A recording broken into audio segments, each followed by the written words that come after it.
My name's Kamlesh Khunti. I'm the Director for the NIHR ARC East Midlands and Director for the Centre for Black and Minority Ethnic Health. Thank you very much all for joining the meeting today. We've had over 200 people registered, which is amazing. That was just till last week. We do hope that you will use our hashtag. Hashtag for today is hashtag BAME Centre EDI 2021. Please try and promote this on Twitter as much as you can.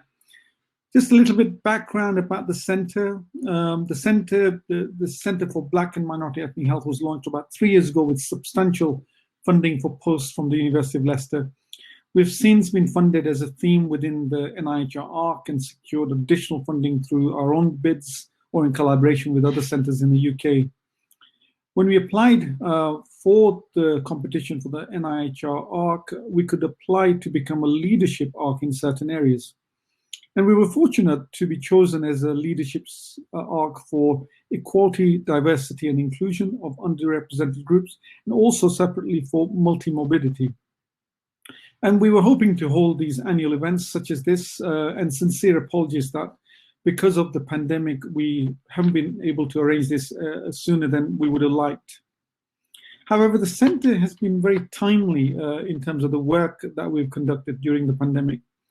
As you're aware, certain groups such as ethnic minorities and deprived populations have been disproportionately affected with COVID.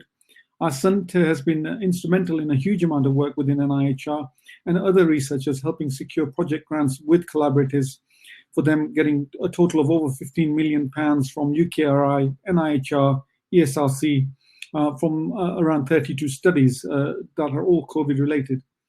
These include a number of large studies such as the FOSS study, following up 10,000 people prospectively post-hospitalization, the UK READ study, the largest study examining the impact on healthcare professionals. Over 2 million people's records will be linked, and over 30,000 healthcare professionals followed up longitudinally. Development of the Q-COVID risk score, and a couple of the recent HDR UK funded ethnicity studies as well. So why meet today, and what did we want to gain? Well, first of all, we wanted to share with you some of the work that we've been involved with, and also hear from the excellent work that's going across the different ARCs. And I think this is really an event to share our experiences. And then we want to leave some time at the end for discussion to hear from you on how you would like these meetings to be organized with the future. So I'm hoping we will have our speaker. Laura, can you just someone let me know, because I know our speaker was going to have some difficulty possibly getting on time. I'm just going to talk a little bit about the equality impact assessment in research pilot that we've been working on at the Centre for BME Health for the last, seems like ages, it's probably only about a year and a half. So this is effectively what we're focusing on. And it starts really with the issue of what is an equality impact assessment. And it is a process involving analysis and practical implementation that helps, in our case, research, to ensure that different people's needs will be and are being met. It ensures that consideration is given to issues of fairness and of acting flexibly and differentially to ensure equal opportunities. So you can see how fundamental this is within the centre.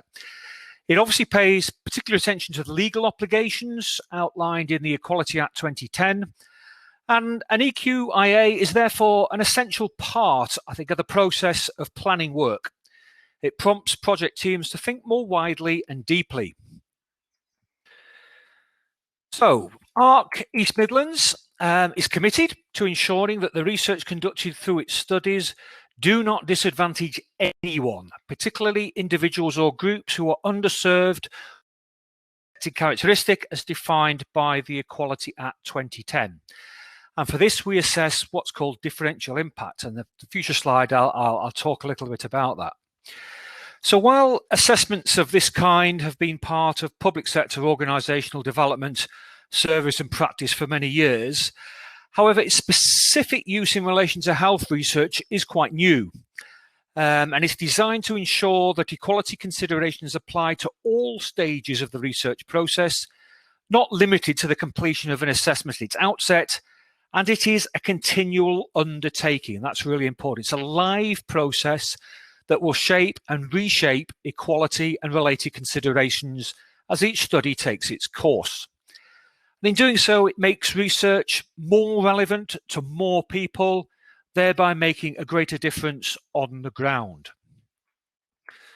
Let's just have a look at what we mean by differential impact. So what we do in an equality impact assessment is in relation to each protected characteristic and any other factors that are relevant, we ask projects to assess whether the research has the potential of 4 things. Firstly, does it have a positive impact on the protected characteristic group? Does it have a negative impact on that group or any other group? And if so, what mitigating factors, what mitigating actions can take place? Does it have no impact at all? Is the impact therefore neutral? Or is the impact not known? And that usually means that further research is needed on a particular area to actually enable people to substantiate whether or not there is a positive or a negative impact. Of course, as well as that, fundamental to all this is good community engagement. So for example, consider if you are arranging a focus group, whether the arrangements you make enable all people to attend and fully participate without causing unnecessary obstacles. Does your venue have wheelchair access facilities, for example? Are you varying your promotion to enable people to attend with visual impairments or whose English language skills are limited? So if you are doing those things, then obviously there will be a positive impact. If you're not, and you've not thought about those things, at the moment there is a negative impact until you prompt some action that actually goes to mitigate that fact. I hope that makes that reasonably clear. I think it's fundamental to just outline really what our process involves. What's step A and where does it ultimately lead to? So firstly, there are 2 questions specifically related to equality impact assessments on the ARC East Midlands study application form. And they're there to make sure that people are starting to think about equality related issues right from the outset. Once approved by the scientific committee, an invitation is sent to the study team contact to join a workshop or a briefing session arranged by us to offer and provide instruction and further clarification on the equality impact assessment. Obviously, prior to COVID, that would have been a workshop, a live workshop, face-to-face workshop. Since COVID has come in, over the course of the last year, that has been a briefing session done via Zoom. Once the study contact or contacts have done that, we send them quite a comprehensive package, which consists of the form they need to complete, guidance notes, very detailed guidance notes to help them fill in that form, a directory of useful organisations and sources of information. That directory has got about 1,000 different sources of information in there. It's a very useful document to have. And lastly, a health inequalities data sample, which includes geographical information and information relating to each Equality Act protected characteristic, as well as data relevant to issues such as deprivation, education, and employment. So it may well be that during the completion of the form, the study team makes use directly of that material or material from those sources. If those sources are not relevant, it gives them some idea as to the type of sources that are needed to substantiate and to populate an equality impact assessment. The consequence of all that, a completed equality impact assessment is submitted. It comes to our specific panel, which consists of myself, Julian Harrison, my colleague Barbara Chisnikovska, and also Sandra Paget, who is a member of the Community Voices panel and offers a brilliant perspective from years of experience of looking at equality issues. We review it, and we provide detailed feedback on the form to the study team contact. And when I mean detailed feedback, we're talking about 4 to 6 pages worth of different comments, very specific comments sometimes, as well as very general and broad stuff that people need to think about. Then, hopefully, on the light of that feedback, the study progresses, and as every study goes through progress reports automatically through the ARC process, that study progress reports include updates on the impact assessment. As part of each assessment, there is an action plan, and an action plan needs to be populated, and it's those actions that we look for updates on the equality impact assessment. And it probably goes without saying, but our panel of 3 is always available for ongoing advice and guidance. I think it's worth reiterating this because it is important that EQIAs must be carried out prior to the commencement of the research in order to understand its potential to help reduce health inequalities. Constant review and assessment of the EQIA must occur throughout the duration of the research. So it's not a tick box exercise. It's not a one-off thing. It's a start of a process when you complete the form, and that process continues until the end of the research and beyond, because of course it will include providing feedback on the research to community people. To date, in the last year, we have looked at 10 equality impact assessments. They've been completed, and these are now subject to ongoing monitoring.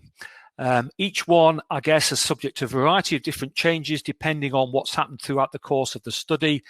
And of course, that means that they are live documents. Just to conclude, I've got 2 slides that firstly indicate the positive findings from our equality impact assessment process so far. And then after this one, we'll look at some of the things that I think we still need to work on, and we are working on in tandem with study team contacts. So first of all, the positive findings. I think it's definitely been an increased take-up. An increased take-up of equality issues, researchers widening their equality focus and appreciation, considering issues in their approach that they'd not thought of before, which is very, very positive. Second, an appreciation that there is a need for tailored approaches. One size certainly does not fit all in relation to equality, and in relation to most things, I would find that that's the case. So you would need to tailor whatever you're doing depending on the communities that are involved. We've seen early evidence of changes to trial design and to planned methods of recruitment and engagement through a better understanding of communities and an appreciation of intersectionality. And intersectionality, I know it's in the next bullet point, refers to the sort of multiple levels multiple layers, I should say, of discrimination that affects individual human beings. So what we're seeing is a better understanding of how to engage with communities and how specific people within particular protected characteristic identities actually relate to the research. Making more effective use of available and varied data, particularly equality-related data, such as what we've given them already in the sources of information and the health inequalities data sample.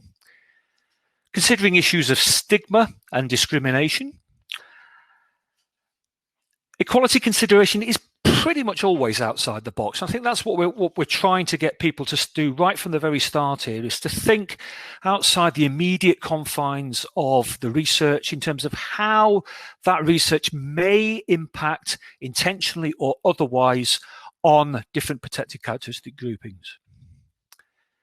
And finally, comments made by people attending the workshop and briefing sessions have shown that our equality-related approach to research development has, in some cases, opened people's eyes to new possibilities and to seeing things in new ways. I can remember one quite senior person who came on our training, spent an afternoon with us going through the various information, how to fill in the form, what the process involves. And he said that he'd never looked at these things in this matter before, and that it was quite refreshing. So obviously that's a very, very positive finding. Things we need to work on as a pilot. Of course, we need to work on things, and we're sort of learning lessons always as we go along with this. Firstly, obviously, increasing take-up of training and the offer of guidance. When we had face-to-face training, it being mandatory training, people attended, there was no problem at all. The offer of guidance via Zoom hasn't always been taken up due to a variety of matters, technology sometimes, but obviously we're trying to make sure that people do take up that offer of guidance while we're working in a virtual world. The next one's really important. We need to ensure that in some cases more time is devoted to completing the initial impact assessment. Sometimes you get the impression that yes, we're still in that tick box mentality, that it's simply a practice of administration. It's something that people need to do just to fulfill the requirements. And obviously what we're trying to get people to think of is actually how this is a fundamental aspect of making research more equitable, making research more relevant to ensuring greater use of the guidance notes and of the material contained in the package is really, really important, particularly as the material has been specifically designed to be used. Recognising the need to consider potential and/or unintentional discrimination. Now, this is a factor of life. You know, you don't always intend to do things, and things always happen as a potential consequence of intentional actions. So it's not sufficient just to say we don't intend to discriminate or we will not exclude anyone. Study teams need to consider whether what is planned may in certain circumstances lead to unintentional exclusion or discrimination. And if it does, can that situation be mitigated? Can things be put into place to stop that discrimination? How to distinguish between different impacts? Yes, that's always a problem, particularly as some things may be both positive and negative, depending on different circumstances and so forth. Obviously, as I've said before, an equality impact assessment is always to be seen as a live document, that change is a factor. It's a factor of life, it's a factor in research, it's a factor in the equality impact assessment process. We want to see fuller and smart focused action plans.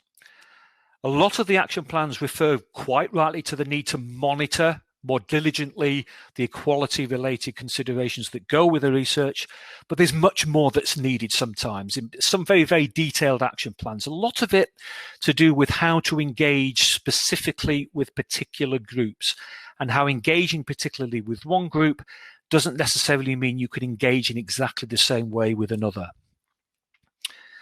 And lastly, just a point with regard to using equality monitoring. There's sound reasons sometimes why data may not always be collected.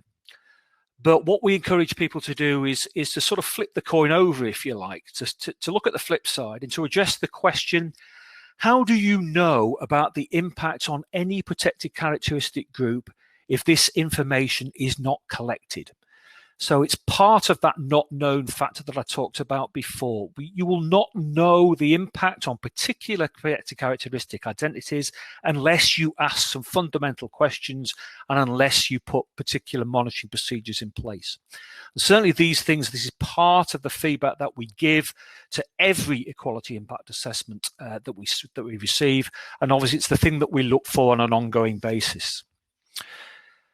That completes my very brief look at what we're doing with regard to the equality impact assessment processes. Just to bring things right up to date, we are looking at putting into place a toolkit. We've been asked by many people to share our findings and our process and the detailed documents that go with it. And whilst we're happy to do that, we also want to recognise that people need to make sure that these things are tailored to their own specific situation. So in that context, the toolkit that we're providing provides the very general considerations to help you put in your own equality impact assessment process, as well as providing the sort of detail that we think needs to be in place to make that happen. And obviously, I'll welcome some questions when it comes to the panel very, very shortly. So thank you very much for that. I appreciate it. And I'll stop sharing now. Good afternoon. I'm not sure if you can hear me. I hope so. And I'm not sure if you can see my slides. That's great. And they're not in presentation mode, and I apologize for that. But let's get going. And I have just a few minutes because I'm shortly due to interview someone. So it's a great pleasure to join this and to talk about underrepresentation in research. And I can't, I'm not able to play the slides forward for some reason. So I think what I'll do is just talk this through and hopefully the slides will catch up. Underrepresentation has many facets. I want to start by recognizing that it's not just about participation, but it's also about professionals getting involved in research. So for instance, on the second slide, there's a survey by the Royal Court of Physicians, which demonstrates that 13% of response, if you could go back one slide, please. Thank you. 13% of respondents from BAME ethnic minority backgrounds are less likely to report being formally engaged in research roles. The gender gap, with women 12% less likely to engage in clinical research than men, despite 35% saying they really would like to. And there's also a geographic disparity, with 18% of physicians in rural hospitals also being disadvantaged. So the next slide would show, the third slide with the graph would show recruitment to NIHR, thank you, NIHR studies since the pandemic. And the left-hand panel, around 800,000 people have participated in research.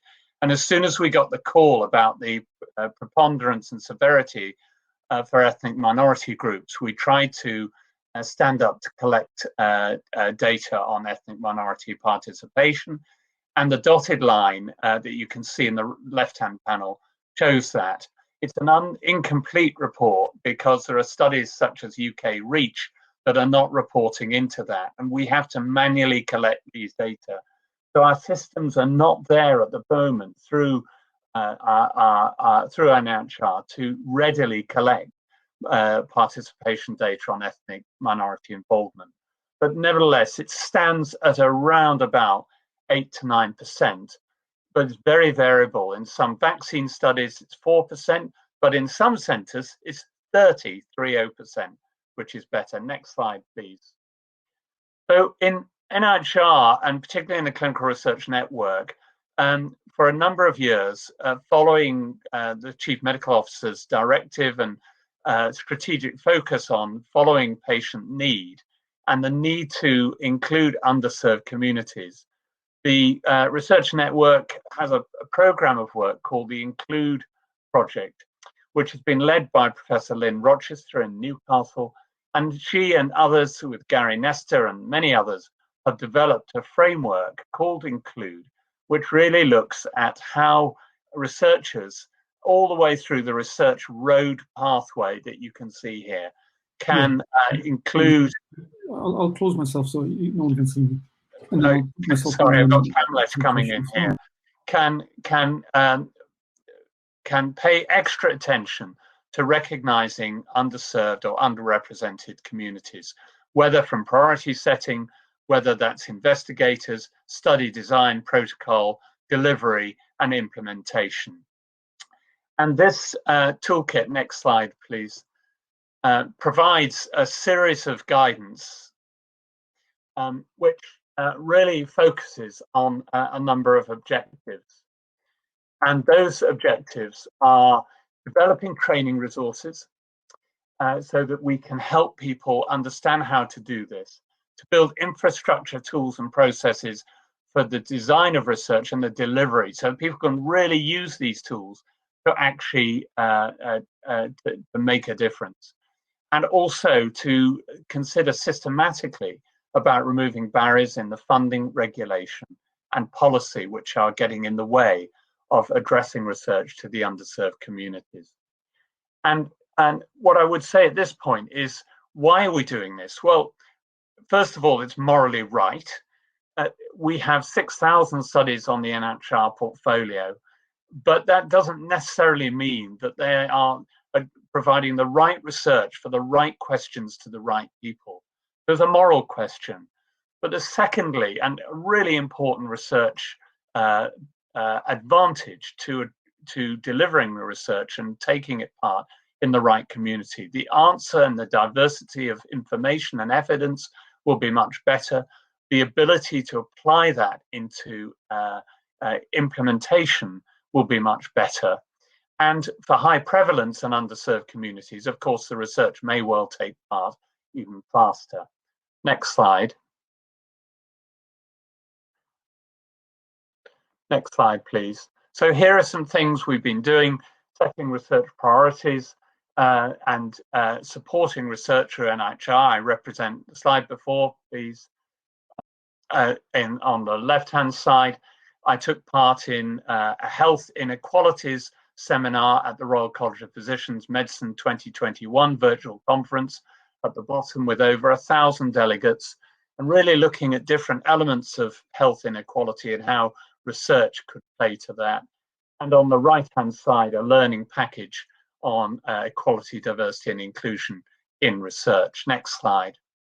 On a practical step, when we became aware of the signal about the impact for ethnic minorities, and I contacted the Centre for BME Health, led by Kamlesh and Azhar, I was very quickly aware that our urgent public health studies were only produced with information in English, which is, of course, an immediate disadvantage for anybody for whom English is not the first language.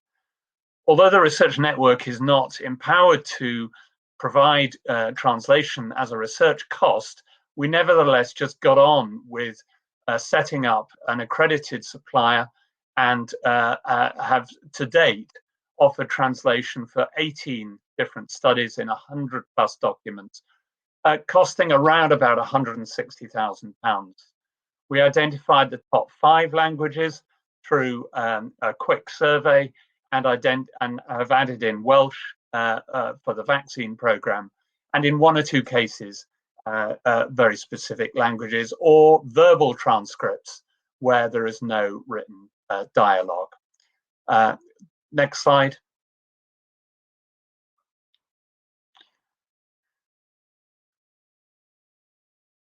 So we are very keen to work with everyone. NHR is about bringing together a whole network of people and experiences and systems to collectively make a difference. Here we see the Minister for Equalities receiving her vaccine on the left-hand panel, and the Minister for Vaccines, Minister Nadeem Zahawi, receiving his vaccine on the right-hand panel, both of them taking part in vaccine research. Really fantastic role model leadership and helping to deliver community engagement on the importance of vaccine research has been a key thing. Next slide.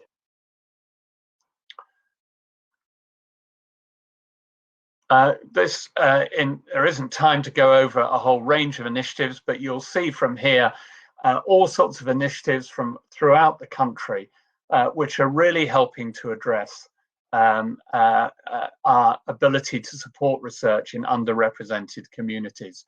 There are a lot of people on it. It's become a high priority, even more in COVID, and we absolutely want to keep this going forward. Next slide. And the very last slide, just to say that it's not just about ethnicity and other protected characteristics. One of the things we need to do is recognize prevalence of conditions. Here's an open call on chronic obstructive pulmonary disease. The research targeting tool on the right-hand panel shows research activity. The darker color is the stronger research activity, which there is in West Midlands, for instance. But the prevalence is shown in the right-hand panel in mauve and purple, and the high prevalence is in northeast North Cumbria, a mismatch of activity versus prevalence and need. We're using this to target this research core from CCF, sorry, to specifically to northeast and North Cumbria, to provide opportunities for research development and research participation where it matters most. And I will have to finish there. Kamlesh and team, thank you very much for this. I'm sorry that I can't stay, as I have to interview in just a minute, William, but I wish the conference well. William, thank you so much for taking the time. I know we've kept you away from the interviews. I will tell them who you are, introduce you at the beginning, but thank you very much for joining, and we'll keep in touch. Take care now. Thank you. Bye. For all of you who don't know, William van 't Hoff is the Chief Executive Officer at the NIHR Clinical Research Network Coordinating Center, and has been instrumental in implementation of all the COVID studies that are truly changing clinical practice. So I really thank him. He's a very busy man, but we really appreciate his time in coming through. Our next speaker is Winifred Ekezie, who is a researcher with us. Winifred just joined us, but she's joined us with a storm, done a huge amount of work in COVID. That's when she started, and she's been leading some of the COVID work with us from the center, and she's going to share some of the highlights from that. Winifred, over to you. Okay, thank you, Kamlesh. I'm going to share now on my slides. I hope that comes through. Okay. Okay, so that's it. So I'm Winifred Ekezie, and I'll be sharing today on the ethnic minority research we've been conducting over the University of Leicester East Midlands project. So the presentation is going to be in 3 slides, in 3 sections. I'll talk about the COVID research, the study findings of the vaccine participation trial, and then conclude everything together. Considering the climate in the UK, it's been a bit challenging conducting empirical research. So we've, since the pandemic, we've done 2 core primary research. One was targeting the way to understand the attitudes and beliefs of ethnic minorities and on all ethnicities related to COVID, the impact of COVID, the impact of the lockdown on health and well-being, social health, relationships, and all that. And the second study focused on COVID vaccination, perception and willingness to participate in clinical trials. But overarching all the COVID research we've done at the center in Leicester, we've contributed to different areas, including the impact of COVID, the clinical outcomes, inequality topics, inclusion in research, pre-existing conditions, and policy recommendations is placed as a singular topic, but it's actually something we incorporate in every single work we do. So every item there has its own policy recommendations, but we also have specific documents that are targeted just for policy. And at the last point there is a vaccine trial, which I'll go into further details later. So on the COVID impact and outcomes, I've put in a selection of studies we've contributed to. On your left there, you have a study, a population-based study, where at the early stage of the pandemic, we contributed to a study that aimed to understand ethnic minority effects, how COVID affected them at a population level over England and Wales. On the left there, you can see our contribution to an independent SAGE report in July, where we assessed evidence on the disparity of COVID amongst ethnic minorities. And the bottom article there is an editorial we sent to the BMJ on ethnicity linked to incidence and outcome of COVID. This particular study impacted and brought attention, global attention, on the need to understand the ethnicity association with COVID effects. In terms of inclusion and inequality, we also identified that, yes, there might be work going on around COVID, but the research being conducted, if there isn't enough representation from ethnic minorities and other vulnerable groups, how are we sure the information and research being done will be applicable? So that's a question we asked, we posed, and presented the comment to that. And then we also worked on a COVID and a health inequality report again for the Independent Sage in November. On the right-hand side there, we have ensuring ethnicity is diverse. So this particular study highlighted the impact, the absence of ethnicity-related information and research, but we also try to ensure that going forward, not just in COVID, that ethnicity and diversity is something we incorporate in all forms of research. One of the core themes for us at Akroyd East Midlands is multi-morbidity. So one thing we also tried to understand was the impact of COVID on pre-existing health conditions. Specifically here, it's on diabetes and cardiometabolic diseases.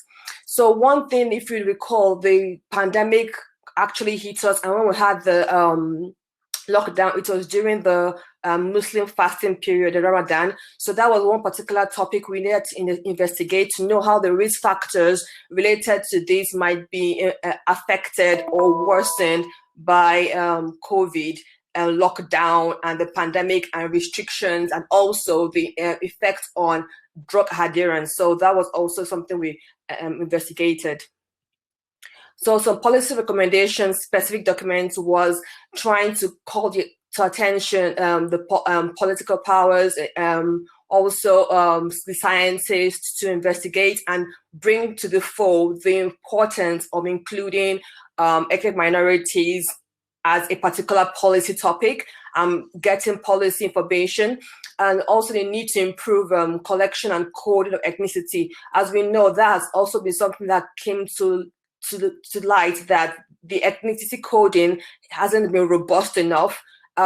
Classifying people based on a region is not sufficient enough, because we now know that it can be from the same region as, for example, South Asians. They're different and diverse groups of people who are classed as South Asian. So understanding that there are different people and coding that correctly is something that needs to be addressed.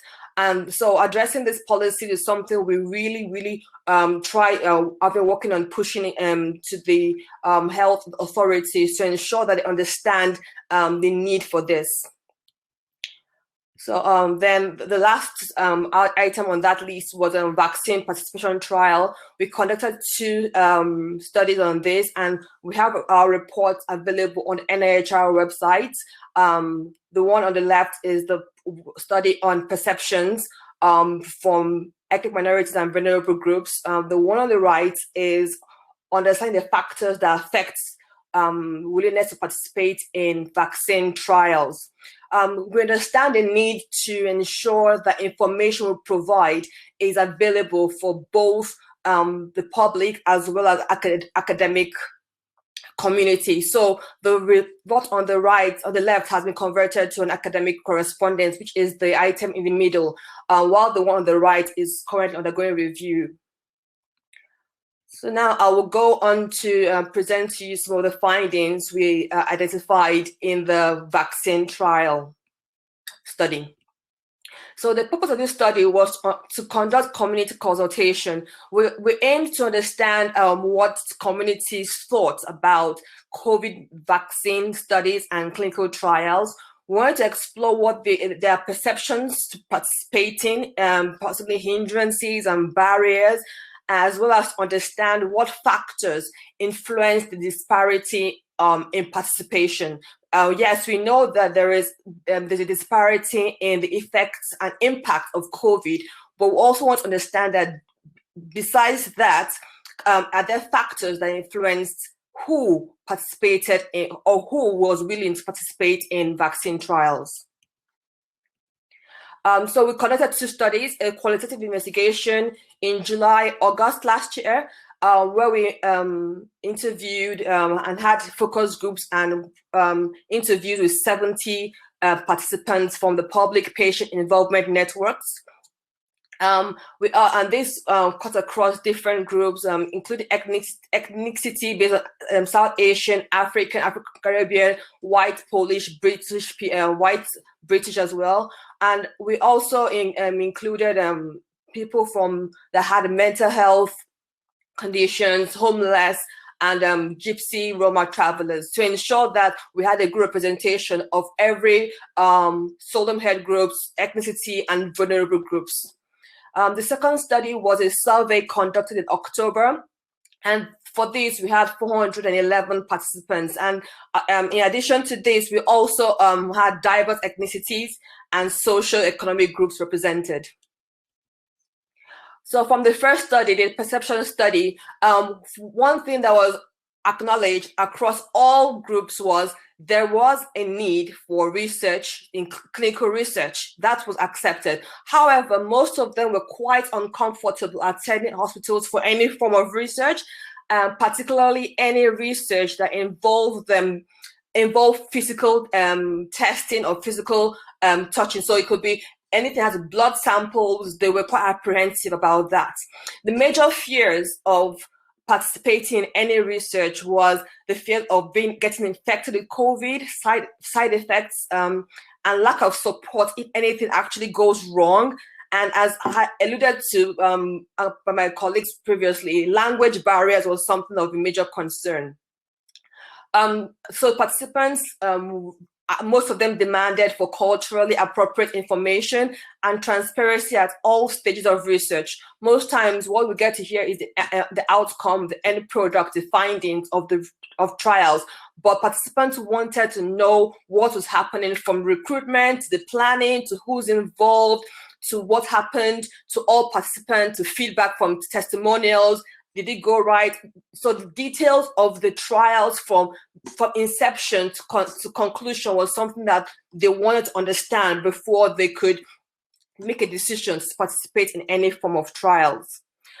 We also saw that there were certain points that were most related to a different group of people. So among South Asians, we picked up on most of the concerns were related to religion.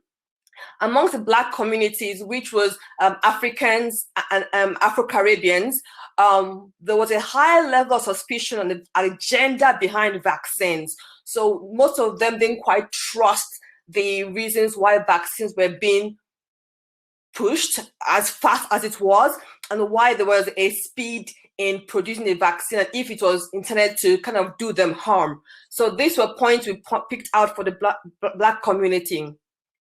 And for the homeless people and mental health sufferers, most of them wanted a third sector involvement, meaning an organization that's independent of the scientists and the pharmacological companies to intercede and someone they could talk to. And who will also provide them with information that they could relate to, not just what's out there for everybody. They want information targeted and related to them. So on the second study on willingness to participate in research, which was a survey, we identified that there was most negative responses were recorded amongst the ethnic minorities compared to white communities. Willingness to participate in research actually increased with age and level of education. This meant that the older group of people were more willing to volunteer to be a participant in any trial, and the more education participants had, the more willing they were to participate in a trial. Locations that were most preferable to participants was anything that wasn't in the health setting. They preferred community centers and outdoor tents and drive-thrus. Nevertheless, in terms of the healthcare setting, some of them preferred the GP practices to hospitals, but generally speaking, they preferred anything that wasn't a formal healthcare setting.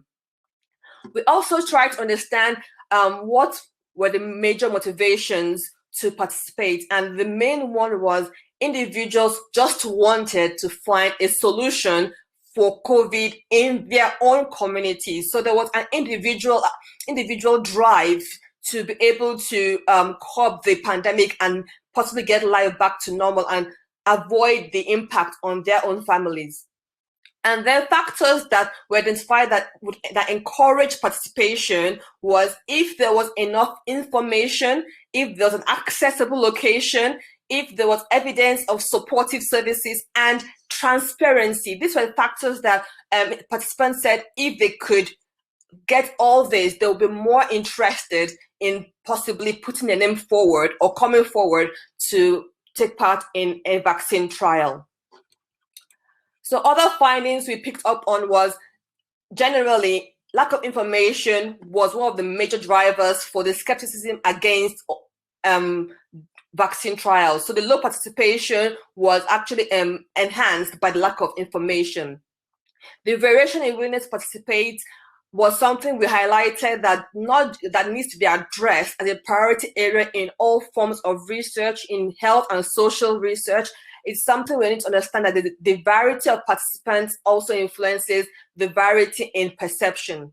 And the last point there is the heterogeneous nature of ethnic minorities. We can group them in any way we want, but as long as there are different individuals in the sector, they all have different perceptions and what would lead to them to want to participate or not to participate. So understanding these factors and understanding the heterogeneous nature will be an essential point to address to avoid missed opportunities for any healthcare research. So some major recommendations we proposed is the need to address to get information that are targeted to specific groups. Having a generic information system may be one thing, but having information that addresses the needs of these groups and possibly in languages they can relate to is quite essential. And supportive services, for example, the mental health community wanted a third sector representative or organization. That would be good if it's an organization that specializes in mental health. So if they have that support service and they know about that, they'll be more willing to participate. So we also propose for both active and reactive measures to support trial participants. So things that they can do while they are on it, and reactive measures to concerns after they've started the process. And clear reassurance of safety. It's one thing to put it out there as a general information, but if it's not clear to the individuals at individual levels, especially on topics related to side effects, this is something that would make them more apprehensive to want to participate. And enhance collaborative communication and publicity strategies with the community as well as with the health sector. So having representations from different areas is something that needs to be addressed as well. So in conclusion, what we've done so far at East Midlands Research Centre is to engage with different communities, academic and policymakers on ethnicity and vulnerable groups, provide active information dissemination in different formats to tackle COVID challenges in forms of reports, editorials, empirical research. We also identified concerns of certain groups, and this is something that is bringing to the fore that is a major point to address in all forms of health and social care research. And we've also outlined several recommendations to improve the involvement of minority and vulnerable groups in health research. So that brings me to the end of my presentation, and I'd like to acknowledge my colleagues at the Center for BME Black and Minority Ethnic Health, Leicester Diabetes Center, and the Clinical Research Network. Thank you. Winifred, thank you very much for that presentation. Yes. I've got one question here. Can you hear me? Yes, Winifred? I can. Yeah, Makinda Chahal, how were vulnerable groups determined? Would LGBT communities also fall into this group? Yes, they would. Julian already discussed, they are one of the characteristics that we need to consider as vulnerable groups, especially based on on gender and sex. So they would be classified. They would certainly qualify as a group to be considered under the vulnerable community. Okay, great. I'm not seeing any other questions, so I think we'll go to the next presentation. Azhar Farooqi, while we're getting Azhar on and the slides on. Thanks very much, Winifred. Thank you. I'll just tell you a little bit about Azhar. Azhar's been working in Leicester City CCG for around 32 years. Azhar and I have been working together for about 30 years now. I look a lot younger than him, though. Azhar's been instrumental in some of the work that's been ongoing within our City CCG. For that kind introduction. I hope that everybody can hear me. We've had some technical difficulties today, so my presentation, which was meant to be earlier on, is now after some of the team members that you've heard. Can I have the next slide, please? Okay, what I'm going to describe to you is what we are planning to do at ARC East Midlands in terms of this area of inclusion and underrepresentation in research.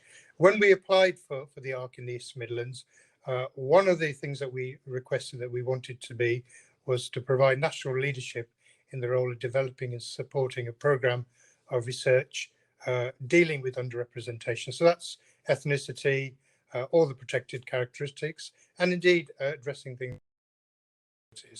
And we were lucky that we got that bid. And I think nationally also, this is a vision that they set out for our particular ARC. And this, of course, we can't do alone. We've got to collaborate. We've got to collaborate with all the other ARCs who have their own specialisms. But since this is a cross-cutting theme, it is something that really pertains to all the activities of the various ARCs around the country. Clearly linking in with the universities, and we are very closely linked and hosted by the University of Leicester, also the AHSNs, the CRNs, and I have a particular interest in this, links with the NHS to make sure that the work that we do actually does translate to changing practice. And again, as a national centre, it's not about doing all the work, it's working in collaboration. So learning together, cooperating, sharing, and really progressing in this really important area, which previous speakers, including William, have highlighted some of the key issues in terms of health inequalities and minority groups. Next slide, please. So the centrepiece of our effort is the Leicester Centre for BME Health. Now, this is a national centre and something that we have been trying to set up locally for many, many years. Indeed, the idea for a Centre for Ethnic Health probably started more than 10 years ago with Kamlesh and I tried to establish it. And in about 2016, we managed to get a small amount of funding for one part-time member of staff to get it going. But fortunately now it has really grown. It is under the umbrella of the ARC, really recognised, we feel, as a centre of excellence. We've got more than a dozen permanent staff and many affiliated staff. We see ourselves as a champion of equality and diversity, having a significant input into education and student, particularly with our links with the university, responding to national research priorities, and I hope we've already shown that in some of the presentation, but I'll describe that a bit later. We also want to be a leader in the public health debate. So really it's to make a real difference to the research agenda, and obviously, hopefully that will then translate into health service and changes in social care and changes in outcomes for patients. Thank you. Next slide, please. So what does the centre offer? What is it about?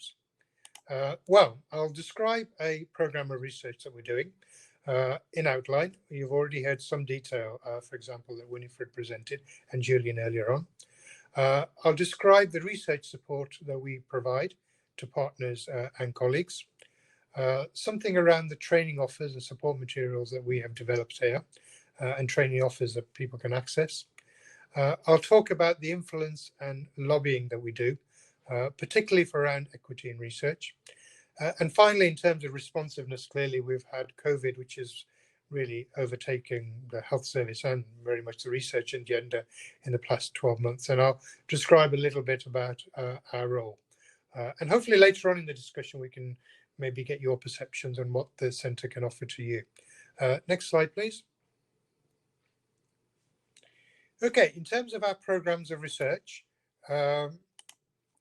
we've got a number of programs, and I've divided these up into groups. So the first area is diabetes and cardiovascular disease. This is an area that we've always been relatively strong in Leicester, certainly.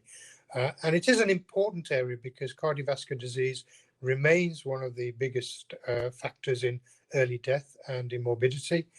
And diabetes is very much part of that as a cardiovascular disease. And of course, these particular illnesses often feature in health inequalities and feature more greatly in BME communities. So the sort of programs of work that we've done is, the first item on the slide there is doing screening for cardio and metabolic disease out in the community. How do we do this effectively, particularly in BME and minority communities? So what we've done is we've taken something which a validated tool. Hi, can you hear me? I think Azhar's frozen. We'll carry on. I'll try and speak to his slides. In terms of the diabetes and cardiovascular disease, we initially started on cardiometabolic multimorbidities. That's been our bread and butter for many, many years. However, we've moved quite a lot into the area, or many other chronic disease areas. We were funded to become the Cities Changing Diabetes, the first city in the UK to get this accolade. Azhar, you're back on. I was ad-libbing for you. We always do a joint effort, don't we? So thanks for starting that. Yes, thanks. One of the programs of research is around diabetes and cardiovascular disease. And in case you diabetes and cardiovascular disease are a big cause of health inequalities, one of the biggest causes of early death and morbidity as well. And they strike BME communities far more.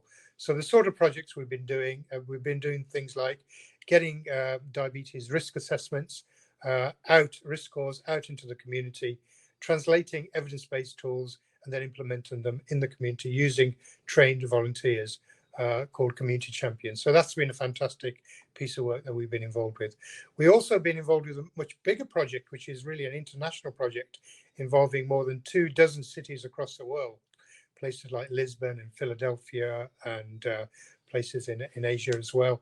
And this is really a sort of more health, social care joint program to try and reduce the impact or the prevalence of diabetes by changing lifestyle, essentially. So we've been working, for example, with our local authorities to set up gyms in parks, so open air gyms.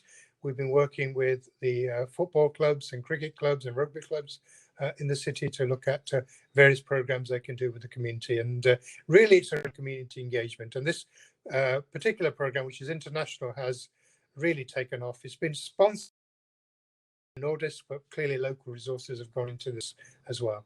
So again, another example of real change at the grassroots to try and reduce diabetes in this case. And we've done more specific work around things like Ramadan and fasting and the impact of that on BME communities and how to minimize that.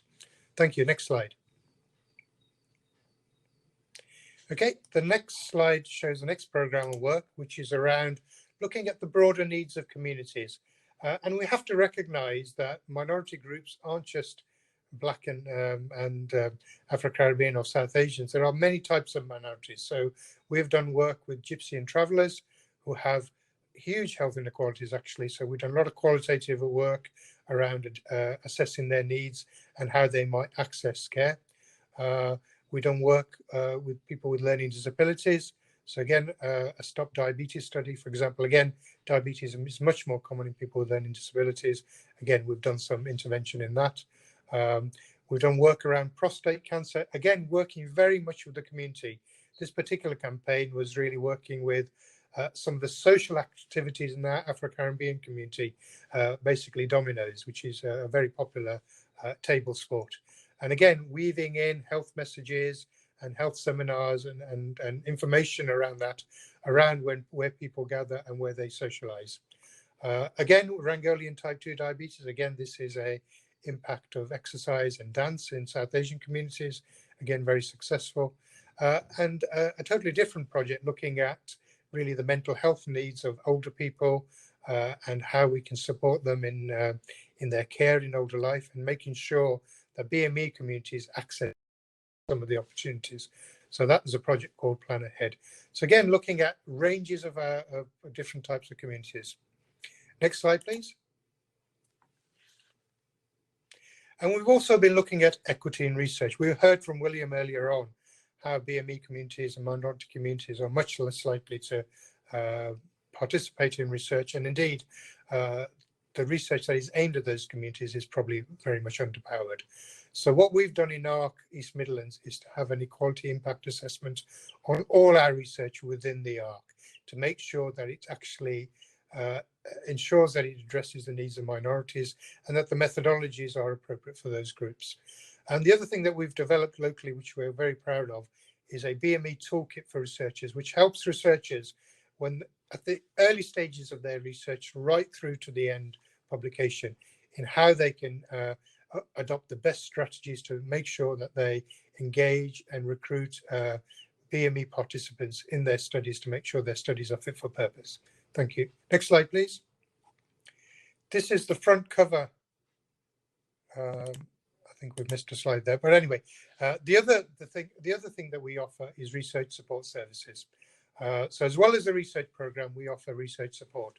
So that could be things like translation services and advising other researchers on cultural adaptation of their studies, research design for studies to make sure that research is fit for purpose in terms of being able to access and deliver to different communities. And believe it or not, you do need to tailor the design of your studies. You need to tailor the methodologies, the qualitative methods, even the quantitative methods to make sure that you get to the right communities and get the right results for different parts of our country. Participant recruitment, again, we do offer advice and support for other researchers around the country. And public involvement and public and patient engagement. Again, we've got a lot of expertise in that area. This is so important to making sure that your study is successful and engages the community. So again, we offer support in that area. Next slide, please. We've got a range of training programs as well. So engage communities. We've got a lot of expertise in the BME Centre around the best methodologies to do that. So not just PPE, but broad engagement and getting into communities. Cultural competence is really, really important. A lot of research fails, not because it doesn't want to succeed in this area, but because the cultural competence isn't there either in the research team or in the way the research is conducted. And cultural competence training is something that we are very proud of, and we do offer to others who want to be involved with that. And again, increasing participation in BME groups, the toolkit that I described. There is a paper version of that, so you get that from our website. But we are just about to put on the website an online training module of 2 to 3 hours duration, which individuals can do on their own or teams of researchers can do. And we hope that people will access that. Next slide. This is the front cover of the BME toolkit. And as I said, it's now available online. And certainly we feel that that will make it much more accessible and it's available with no charge essentially. However, if you do want facilitation, then the BME Centre can offer that in terms of delivering that training. Next slide, please. So apart from the research programs and the research support we offer, we also feel that the centre has a big role in promoting and reducing health inequity in research. So we have been quite influential, I think William pointed out, in terms of trying to influence the NIHR in looking at the way they put calls out for research, in the way they assess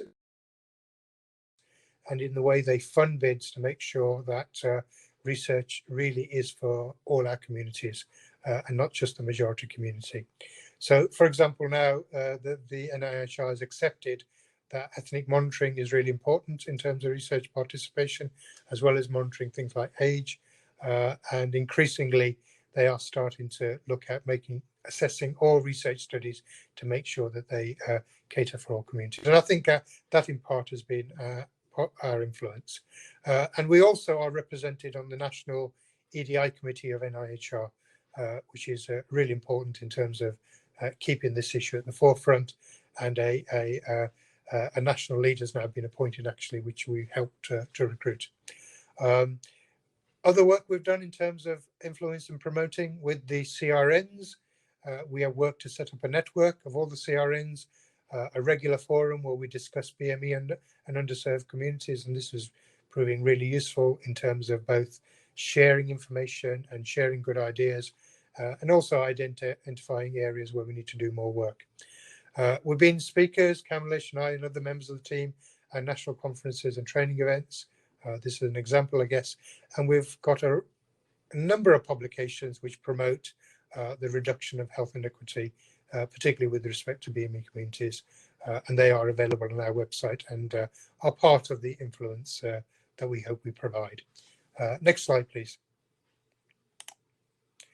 And finally, I think we are adaptive. So this past year, particularly with the COVID agenda, Winifred described very eloquently the work that she's done in terms of public perceptions to vaccines and to COVID in general. And I think that's been really valuable and hopefully has helped inform some of the vaccination campaigns that are going on. Certainly, I know locally we have used that research to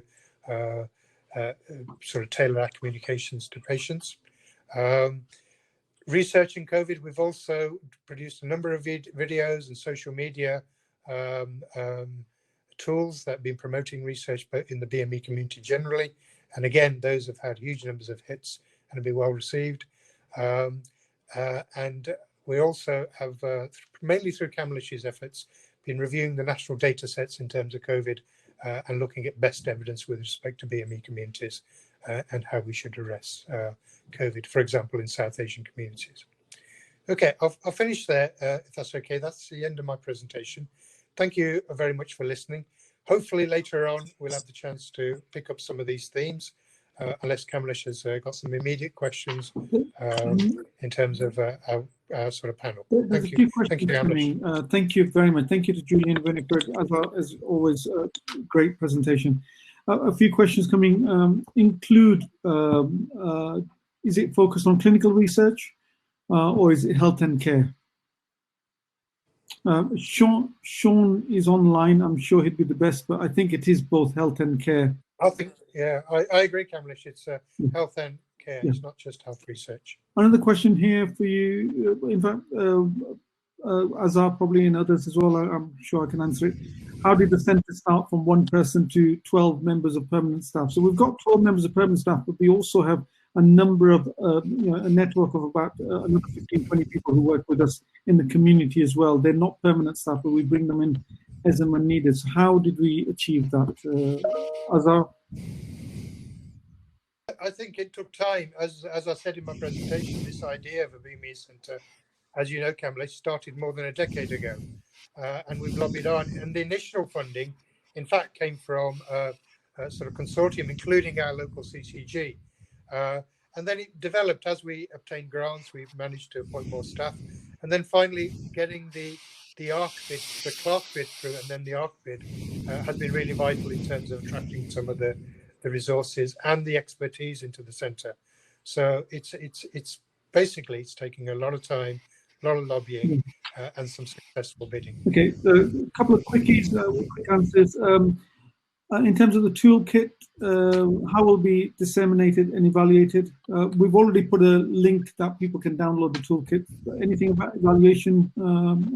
Yeah, we are evaluating it. So as I think I said, we've now got an online training version, and as part of that training version, we are doing pre-training questionnaires. We are doing post-training questionnaires and competency frameworks as part of that, and some qualitative work. So we are evaluating what the impact of the toolkit will be on particular researchers and research teams. Great, thanks. I've got a difficult one here, so I'm going to give that to Winifred and Julian.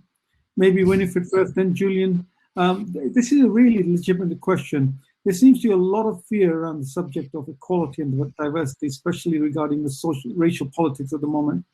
With the cancel culture looming large, the consequences of saying the wrong thing can be massive. People can lose their jobs. Does everyone now have to be expert on equality and diversity?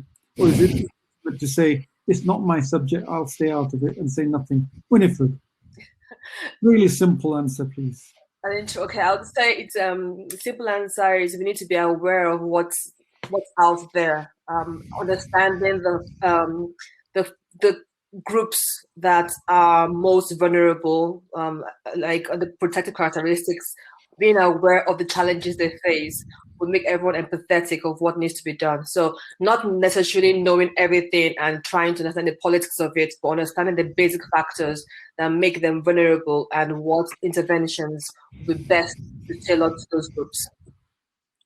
Julian, you're our lead for diversity training. What are your views? Well, it's a great question. Particularly, I'm not surprised. It's come from Paul Radin, who I know quite well. So good one, Paul.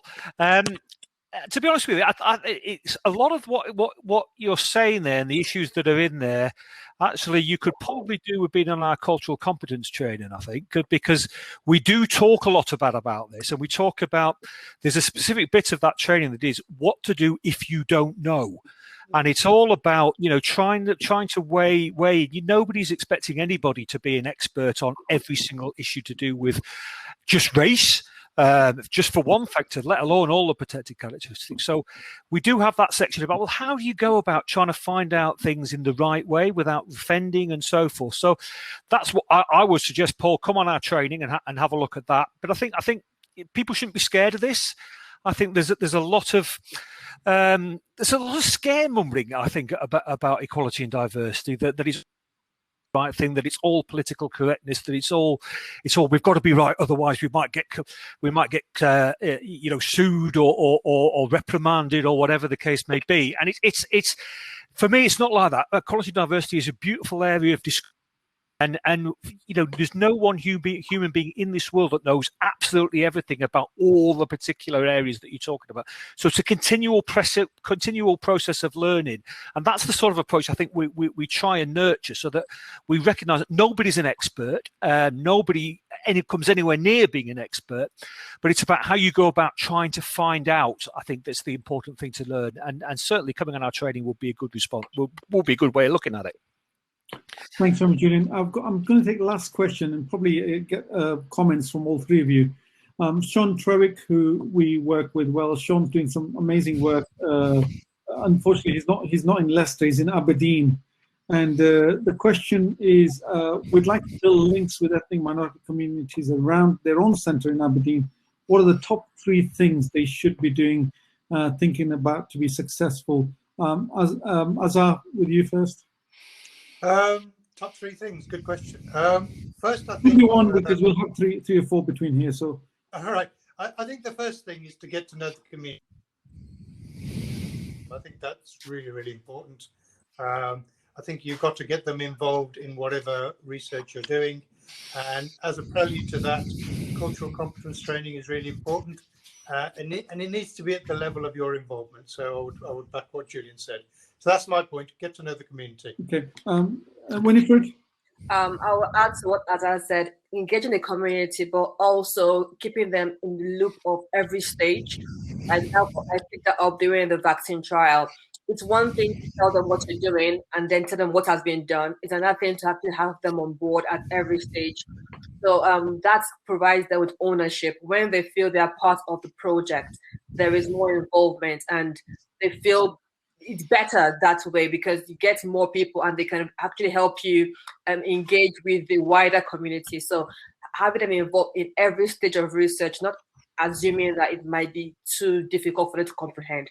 Simplifying information and disseminating information to them at every stage is quite essential.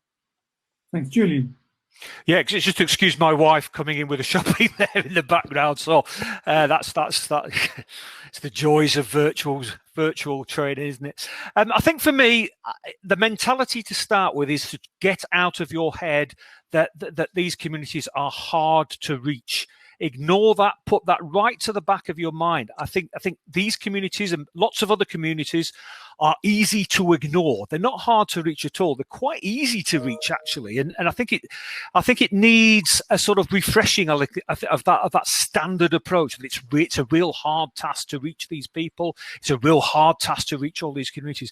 The people I find hard to reach tend to be those that are in sort of quite elevated towers in Parliament and everywhere else. The leaders of organisation, with the exceptions of Kamlesh and Azhar here, of course. So I think for me, yeah, it's about getting that mentality across that these communities are quite easy to ignore, but they're there, they're out, and they're willing to engage. So I think it's a mentality process, I think. And for me, Sean, I think I wouldn't underestimate it. It is real hard work.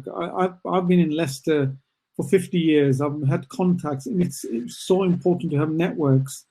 And Azhar and I have been working continuously in this agenda for 30 years now, working with local GPs, local communities, the hospital setting. And unless you have those networks, it's very, very difficult to get in there.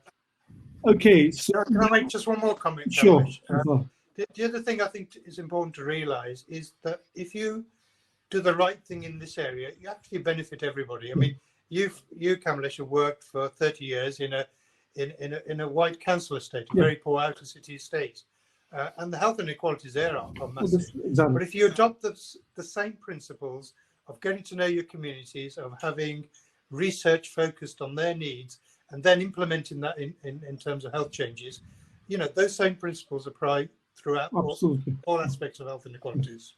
Okay. Well, thank you all very much. Really appreciate all your presentations. I'm sorry we had glitches. It seems to be going okay, says he with his fingers crossed. We have a break plan. What I suggest is if you stay on, we're not going to have a break. We're just going to get the other speakers on.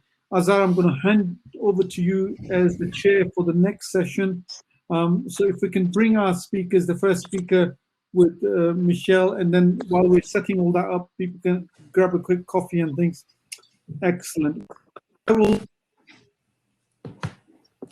switch myself away, Azhar, but I'll be in the background if you freeze to come on. Okay, thank you. Okay, I'm just adjusting my camera. So, can someone... Azhar, I think Azhar's switched it off. So we'll go straight to you, Michelle. I think you're first on. Research fellow, University of Bristol, telling us about Arc West, excellent work on bridging gaps. Over to you, Michelle. Okay, thank you very much. Hopefully, I'll just see if I can get to full slide view. Great. So I'm going to talk today with Priya Paudyal from 125 about Bridging Gaps project. And this is a project where we've been co-producing trauma-informed access to primary healthcare with women who've got multiple complex needs. I'm a research fellow from NIHR Arc West, and I'll let Priya introduce herself as well. Hiya, my name is Priya Paudyal. I work for the charity 125 and I manage one of the recovery orientated services known as PCIE. Great, so just a bit of an introduction about Bridging Gaps. So we're working with a group of women who have experienced multiple complex needs. They have often had extensive trauma. This might be sexual violence and exploitation, domestic abuse, homelessness, and children taken into care.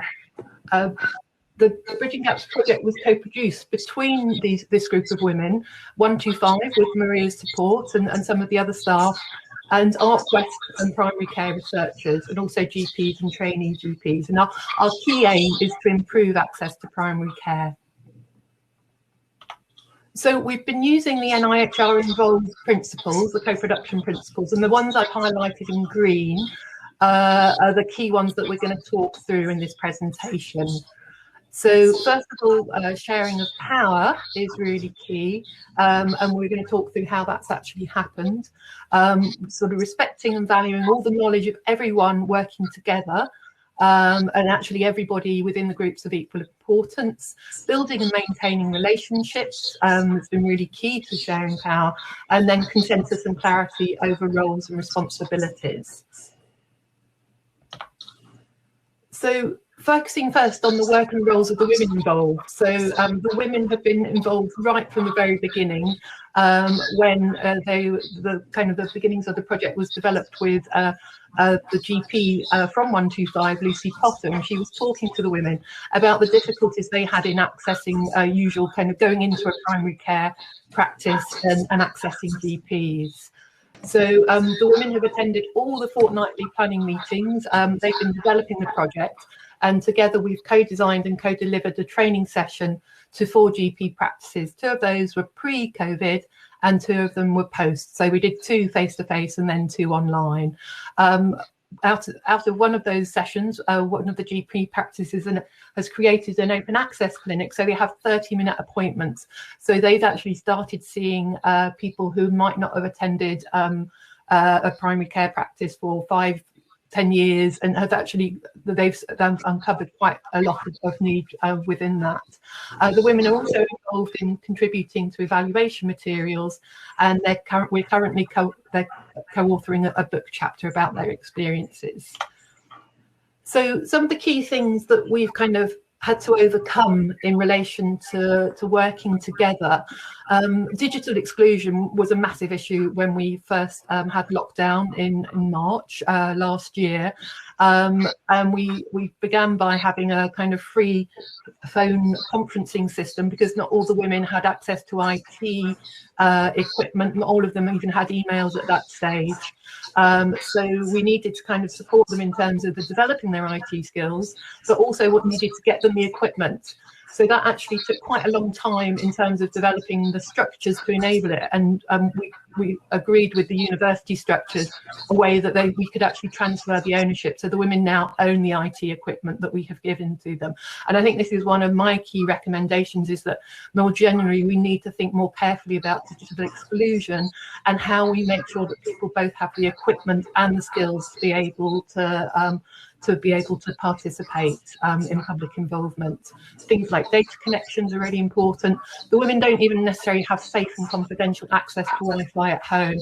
So we've actually had to organise community meeting spaces for them to get onto online meetings. But generally, women have preferred socially distanced face-to-face meetings.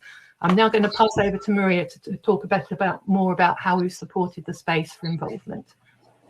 Thank you, Michelle.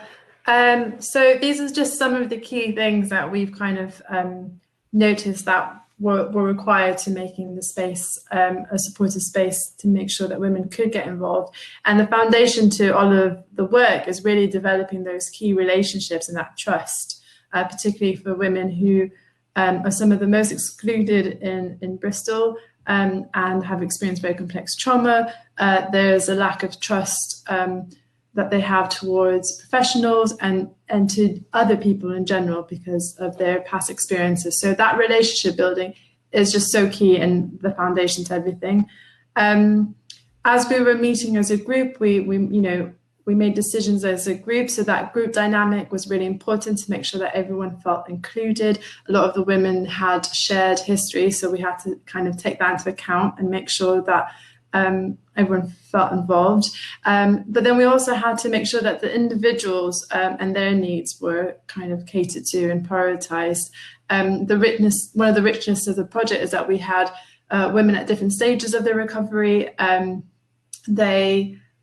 had been 15 years clean in recovery from addiction, whereas others are still very much in the throes of their addiction and in abusive relationships, and that creates a really rich array of lived experience. But it also means that we have to be quite responsive as a team and meet the needs of the women. That changed over time as well. Also, it meant because the group was a mix of GPs, researchers, and women with lived experience, we had to kind of make sure that there was a balance of power. Even though we had a very good relationship with the women and a foundation of trust, we were very conscious to not allow the meetings to be dominated by professionals, essentially. So one of the things that we noticed is that although when we wanted to involve the women in all decision makings, there were some decisions that we couldn't involve the women, particularly around safeguarding decisions, and often there's things that the researchers wouldn't know about the women, so that was kind of left to 125 as one of the partners in the research to hold that. And again, that goes back to understanding roles and responsibilities as one of the key things of co-production, because the women understand that and they respect that and they feel safer knowing that someone is looking out for them. So they understood that we couldn't consult them in certain decisions, and that was respected because there was a clarity about roles. Unfortunately, during this lockdown, we haven't been able to use community spaces for women to access the meetings online, and it's not safe for them for a lot of them to do it from their homes because of their home situation. So we've decided in order to make it fair for everyone, to take a pause from the project. Some of the key things that we've kind of taken away about doing research with underrepresented people is that, often people that are underrepresented in research have often been let down by different systems throughout their lives. So, and there's a severe lack of trust. And so again, the relationship building and the trust building and the sense of ownership by those people is so important to undo some of the harms that they've experienced. We also learned that changing the system takes a lot of resilience, and in particular, if you've been let down by systems in the past, that the women involved had to be really supported in that resilience, and we had to ensure that they always had the option to take a step back if they needed to and wanted to. Michelle referred to this already, that exclusion often entails poverty, lack of resources and opportunities to develop skills. So to kind of compensate for these inequalities, projects need to dedicate a significant amount of time and resources to support people to get involved in a genuine way. We also kind of reflected that people who've experienced trauma don't operate according to funding and system demands. So because of historic or current trauma and abuse, women would be going through phases of having a very difficult time and they had to take a step back, whereas there was project deadlines and things need to get moving along. So there was a bit of tension there that maybe needs to be addressed and looked into a bit more, and more flexibility inserted into projects. Great, thanks, Maria. So some of the other key learning, sorry, I seem to have a bit of an echo. I can't seem to get rid of it. No, Maria, can you go on mute, please? So some of the, perfect, thank you. Sometimes the different people are in and out of contact, as Maria has explained, lots and lots of things going on for the women. So we have to, that's something to take into account, and always having the door open for people to re-engage when they're ready. Some of the key issues we found in relation to co-production is that actually some of these power differences really can't be easily eradicated. There are kind of key organisational policies. Maria was talking a lot about safeguarding issues. These are really important, and I don't think necessarily some of the co-production principles take into account things like safety and safeguarding that have also been so important through this project. Another kind of related issue is about when we ask people to share their difficult experiences and why, and what support what support we need to provide the women when we're doing these GP training sessions, because some of the women have shared some quite deep things within that, and extraordinary brave things as well. And then it's been quite a lot to hold within the project. So actually, if you're going to take a project on like this, I think some of the other key things I would say in terms of recommendations is having clinical supervision, reflective practice for the team. And I'll just finish, unfortunately, the women couldn't be here today, as Maria said, because we're having to pause the project through lockdown, but we have been really kind of key in terms of making sure that the women have that voice and through the entire project, and make sure they're in the driving seat of the project. And so these are some of the things that the women have kind of contributed to this book chapter that we're writing at the moment, showing how the peer support element's so important. The women I've grown so close to, I see so much change and growth, super proud of what we've achieved and the changes we've made. And working with Bridging Gaps has given me a real sense of pride and fulfillment to actually see change happening, and because of such amazing and strong women. And it's been a real privilege to work with them all. So thank you very much to everybody who's made this project possible. It's been a lot of people, so we'll finish there. Thank you. Michelle, Maria, thank you very much for that really great presentation. I'm just looking at some of the questions that are coming here. One of them, Sean, saying lack of IT kit you mentioned and skills to use them. Have you developed any guidance training on how to mitigate these problems? Yeah, so we, with a colleague, just before this project started, we've developed a map of resources for co-producing research. And actually, as we learned about through our own lockdown experiences, we've shared some of that. So I'll put a link in the stage chat after we've presented. So I'll find that and share that round. That would be great, thanks. Some of the other areas that we've been discussing related to all the projects that are probably presented is when you're doing this type of work, the amount of funding required is a lot more than what you would do for traditional. Have you had barriers to getting adequate funding to do this type of work properly? Yes, I'd say that's really true, and I think time is so much of the essence with this work. And I mean, I've been very lucky because ArtQuest have supported my time within that, and we've had additional funding to support Maria's time and the women's involvement. So yeah, I think funders need to be more aware of the extra time that this takes. Now, I think that the issues with being discussed earlier about in terms of developing relationships is really key. Maria, would you want to add anything to that? I don't think so. I think that you've nailed it. It's the time is essential also for that relationship building. I think I can't stress that enough, how important that is. And if you're working with a community organisation that really has that, it's still important as researchers coming in and building new relationships that you also dedicate time, and even if working with people that do have those existing relationships, that it's important that all relationships are founded on Okay, well, thank you very much. Maria's role has been so important to keep those relationships going because she's known them for so long. Yeah, exactly. As we said earlier, relationships is the key to any of this work. But thank you, Michelle. Thank you, Maria, for a really, really excellent presentation. We've got a lot of comments on the chat. They're really appreciative of the work you're doing. So thank you again. I'll start typing some answers if I can. Great. We'll move on to the next session. Bring Azhar on if he's back, please, as well.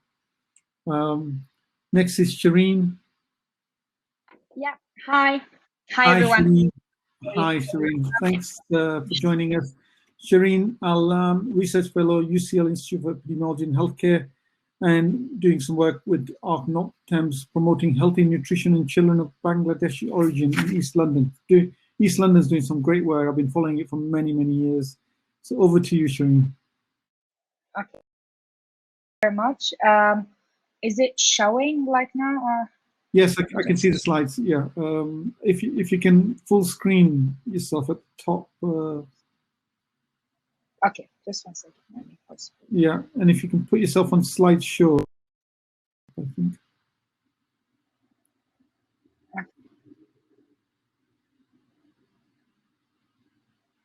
Wonderful. Okay. Yeah. Perfect. Thank you very much. So, I will talk about the NEON program, which is standing for Early for Optimal Nutrition, and it's a community facilitator-led participatory learning and action cycles to improve infant feeding care and dental hygiene practices in South Asian infant less than 2 years old.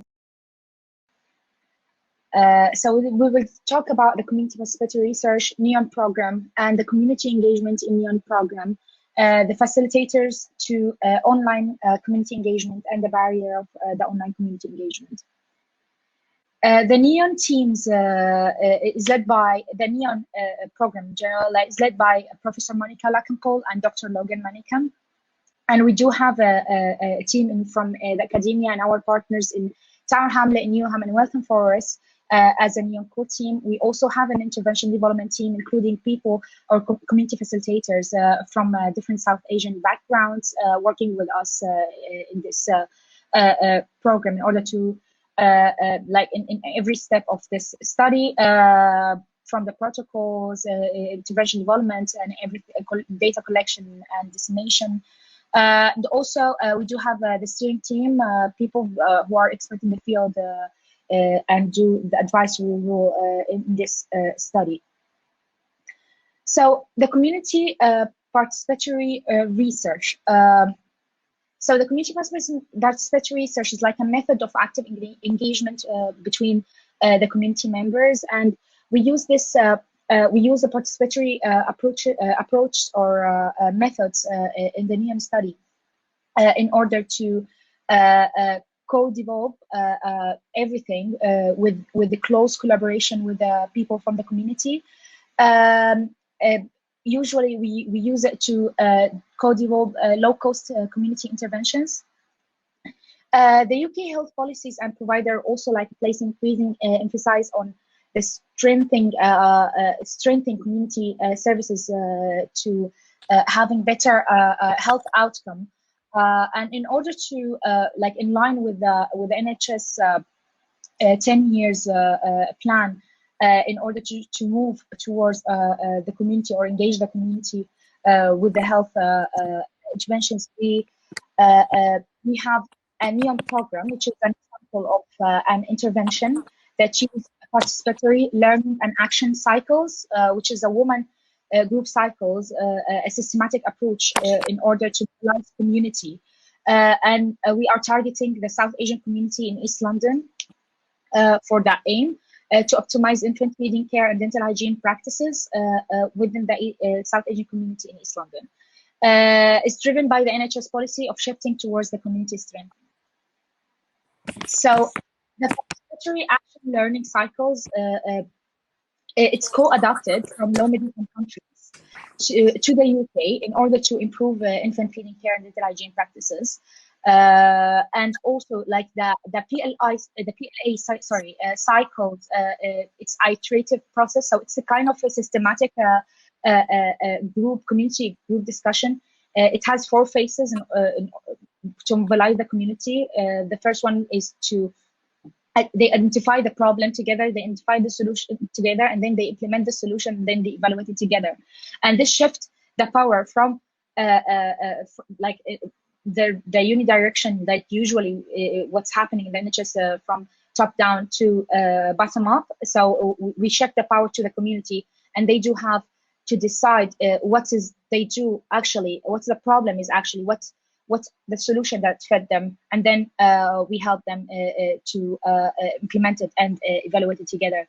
This PLA cycles is led by bilingual community facilitators.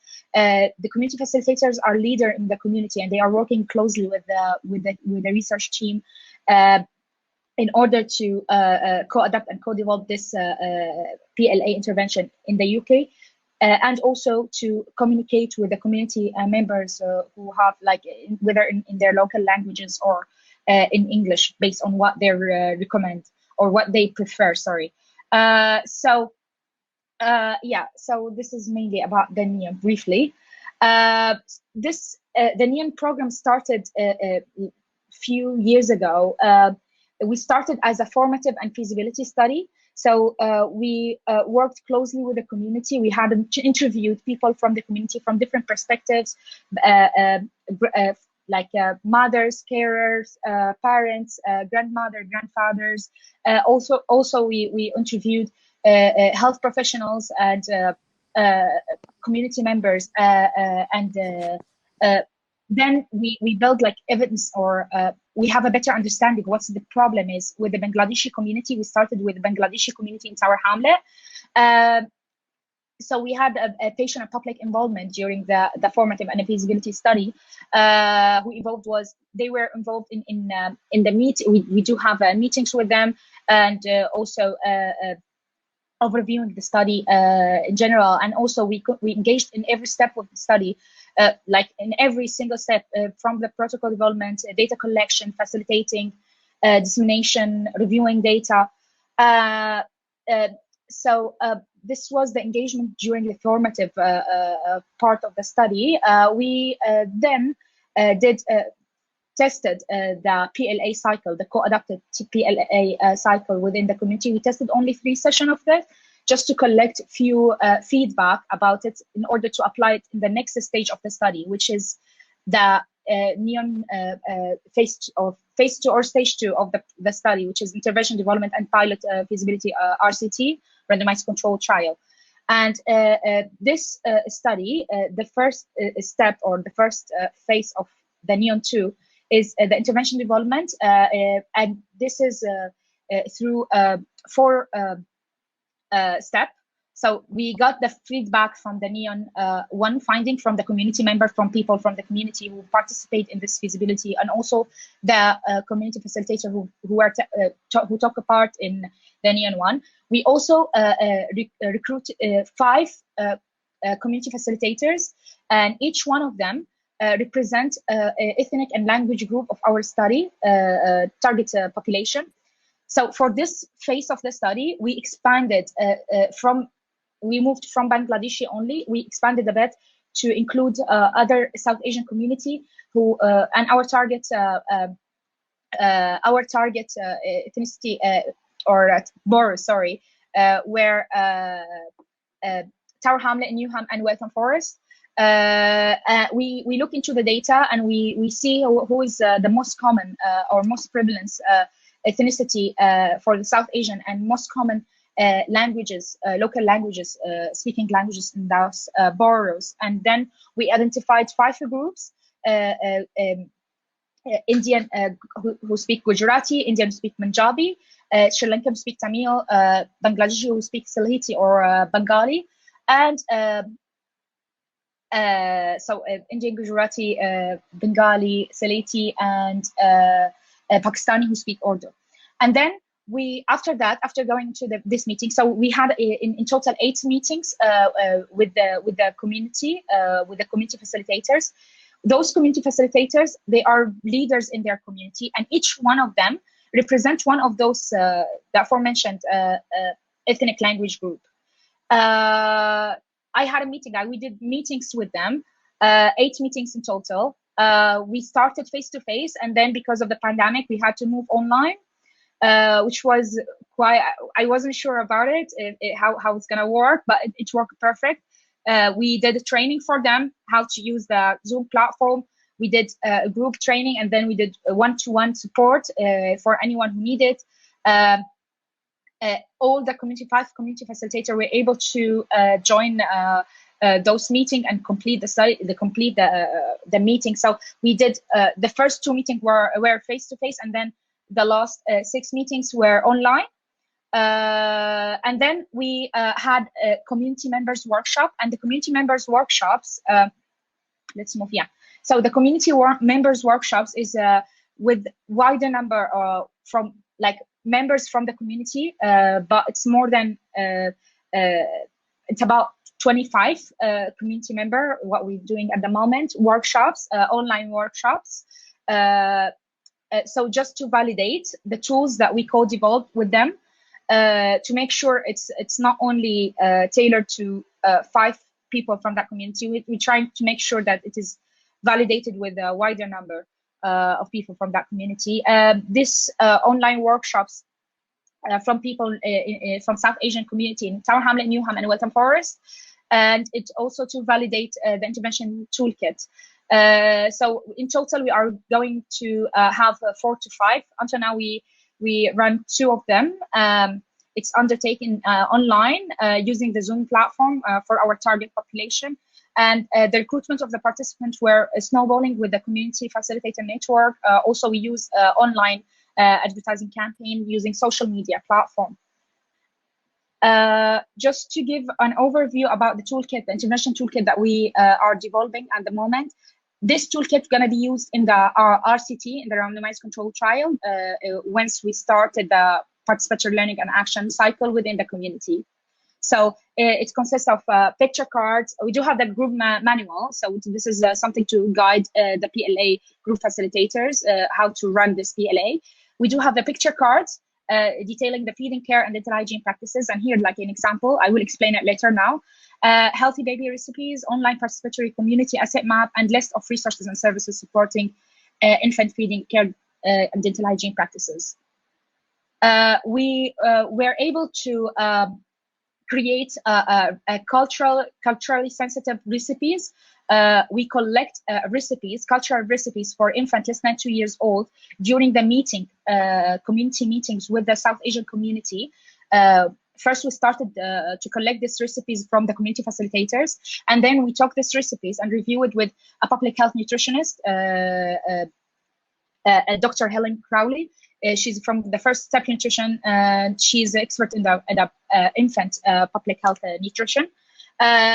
She reviewed the recipes. She makes sure that it's to provide or to present it in age appropriate and also in line with the WHO recommendation for each age and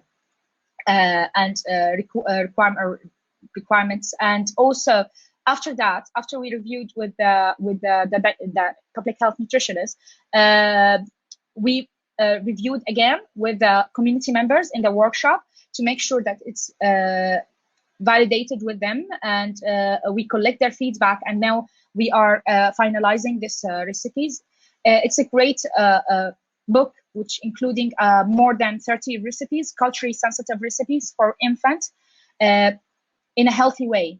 So it's very interesting, to be honest. And also the other things is the community asset map.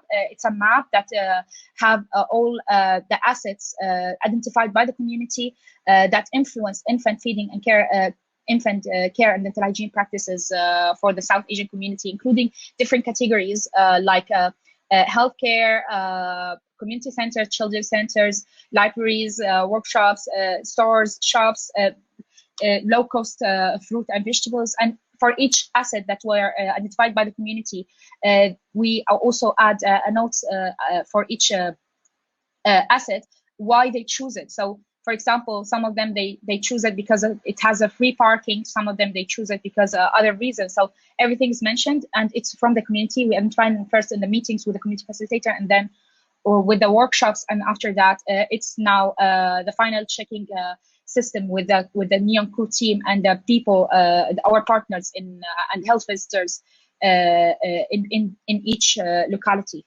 of the study. The third tool is the list of resources and activity. It's also collected from the community facilitator at the beginning, and then it's now being validated by the community members. After that, we work with the expert in the area of feeding care and dental hygiene practice to make sure that all the resources and tools mentioned, and if there's anything missing. And the last one is the picture card, which is it's a card that has two sides. Sorry, the first side is the visual part, and the other side is information. It's helped to facilitate the discussion during the PLA. We incorporate the feedback from the NEON one. The first stage of the study, like the formative and the feasibility study, and also after that we revised it, simplified and removed the overlapped card, and then we reviewed with the community facilitators. After that, we are reviewing it with the community members to validate everything, and the final thing we will review it with a dietitian and also dentist to make sure that all the information, we are not missing any important information to finalize it. So what is the facilitator of the online community engagement? What we found is, like, because usually the community engagement is done face-to-face. So we faced, like, there's a few facilitators, there's a few barriers as well for the online community engagement. So the facilitator where the community facilitators or members, they were they didn't have to spend or bear with the travel cost to commute to the meetings. And also because we are working with the mothers and carers, most of them, they do have the childcare, and some of them, they do have some, like if they do have any disabilities that hinder them from participating face-to-face or make them reluctant to participate. The online was a good way of engaging with those community without having these issues.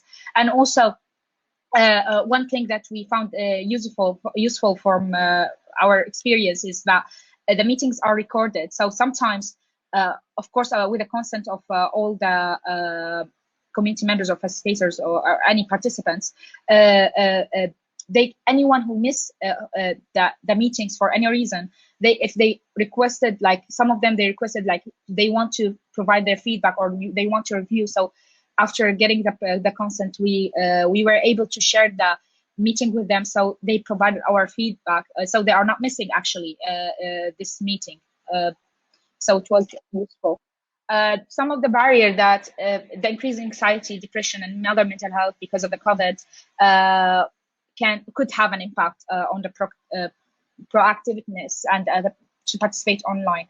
And also recognizing that the community, it's a difficult time. So there's a changing in the lifestyles, and some community facilitators like volunteering to deliver other services in their community. So this could have effect on the participation or their engagement. Also, there's a loss of body languages, especially like if they weren't turning on their cameras, so we weren't able to have a contact, like a physical or not physical, even like having this body languages.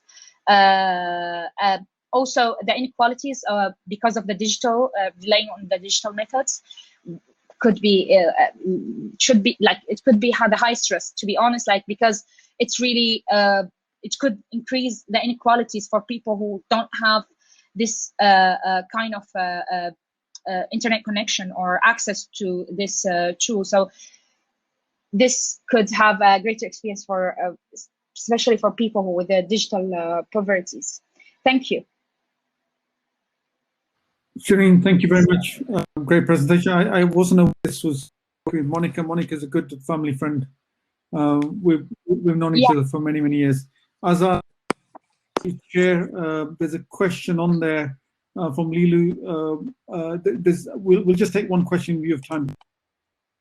Good comments regarding the asset map. But the question is, did you have difficulty engaging with the Bangladeshi community PPI representatives? Not really, because what held actually for Neon study, we started with the Bangladeshi community in Tower Hamlet. So we do have this connection with the community in Tower Hamlet, and we do have community facilitators in Tower Hamlet. So it was easier because it's all about snowballing and having this connection in the community. But for other, even for the other South Asian community, like once you have your connection, or you have this, you identify the leaders or community champion, it's going to be easier to having it, because they do have their links in the community. So it's easier to recruit other community members. So no, we didn't actually like have a problem with that. And also we got the help from other research team, people who work within the communities. There's also the Conversation Cafe initiative in Newham. There's a counselor like Minsha. She helped us in recruiting people in the community. So kind of, yeah, we were able to manage it. Shereen, Azhar here. Can I ask a question? Did you find remote working a help or a hindrance? Personally?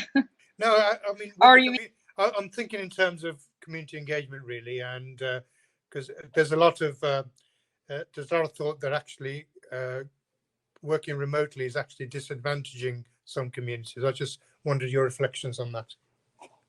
So there's the pros and cons. Like we recently published a paper about the online community engagement from giving 2 examples from 2 programs. One of them were the Neon program. The other one was another, another program in East London, both of them. So I can share it with you.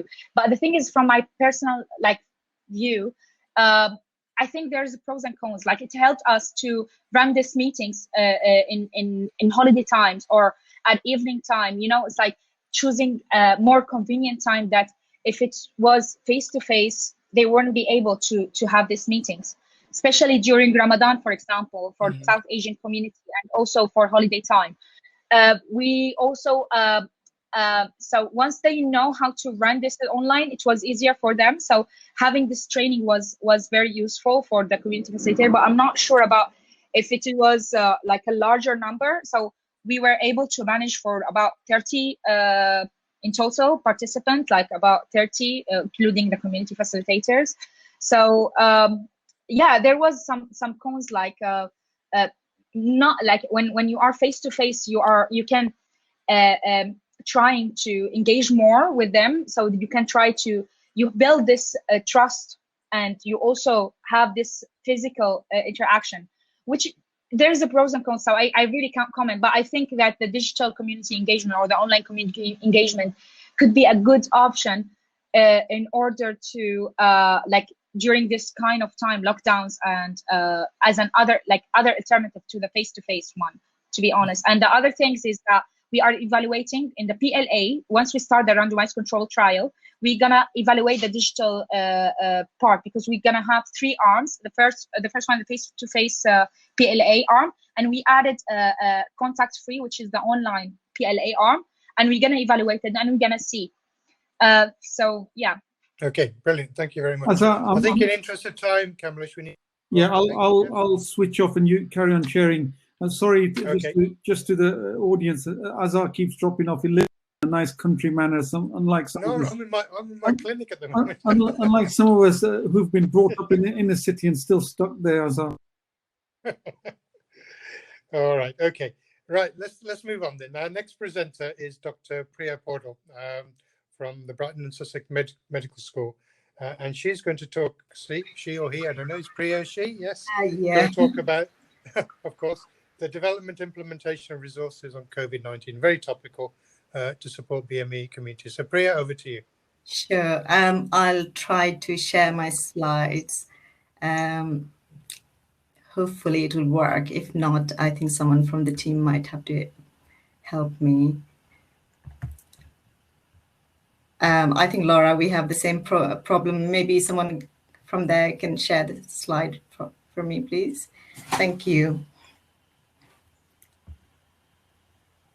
Do you want to start off, Priya, and we'll get the slides up as soon as we can? Yeah, sure. Hi, everyone. I am Priya. I'm senior lecturer in Brighton and Sussex Medical School, and today I will be presenting about our study, which actually completed this Friday only. It was a short-term project, rapid response project, funded by ARC, small-scale project, but the findings are really big, so I'm really excited to share. So the project is about development and implementation of resources on COVID-19 to support ethnic minority communities. And I am seeing lots of co-production work being shared here. And this is also a co-production work, which I'm really excited to share. Next slide, please. So I don't have to re-emphasize again. I think by now almost all of us are aware that COVID is impacting ethnic minorities community disproportionately, and obviously it has exposed the already existing inequalities. And the case for severity of the COVID in terms of health outcome was worse in first wave of the pandemic, and it has been similar in the second wave as well. And there have been several studies, several reviews going on, but this quote from Lawrence review, which I can really relate to, is ethnic minorities are overexposed, underprotected, stigmatized, and overlooked. Next slide, please.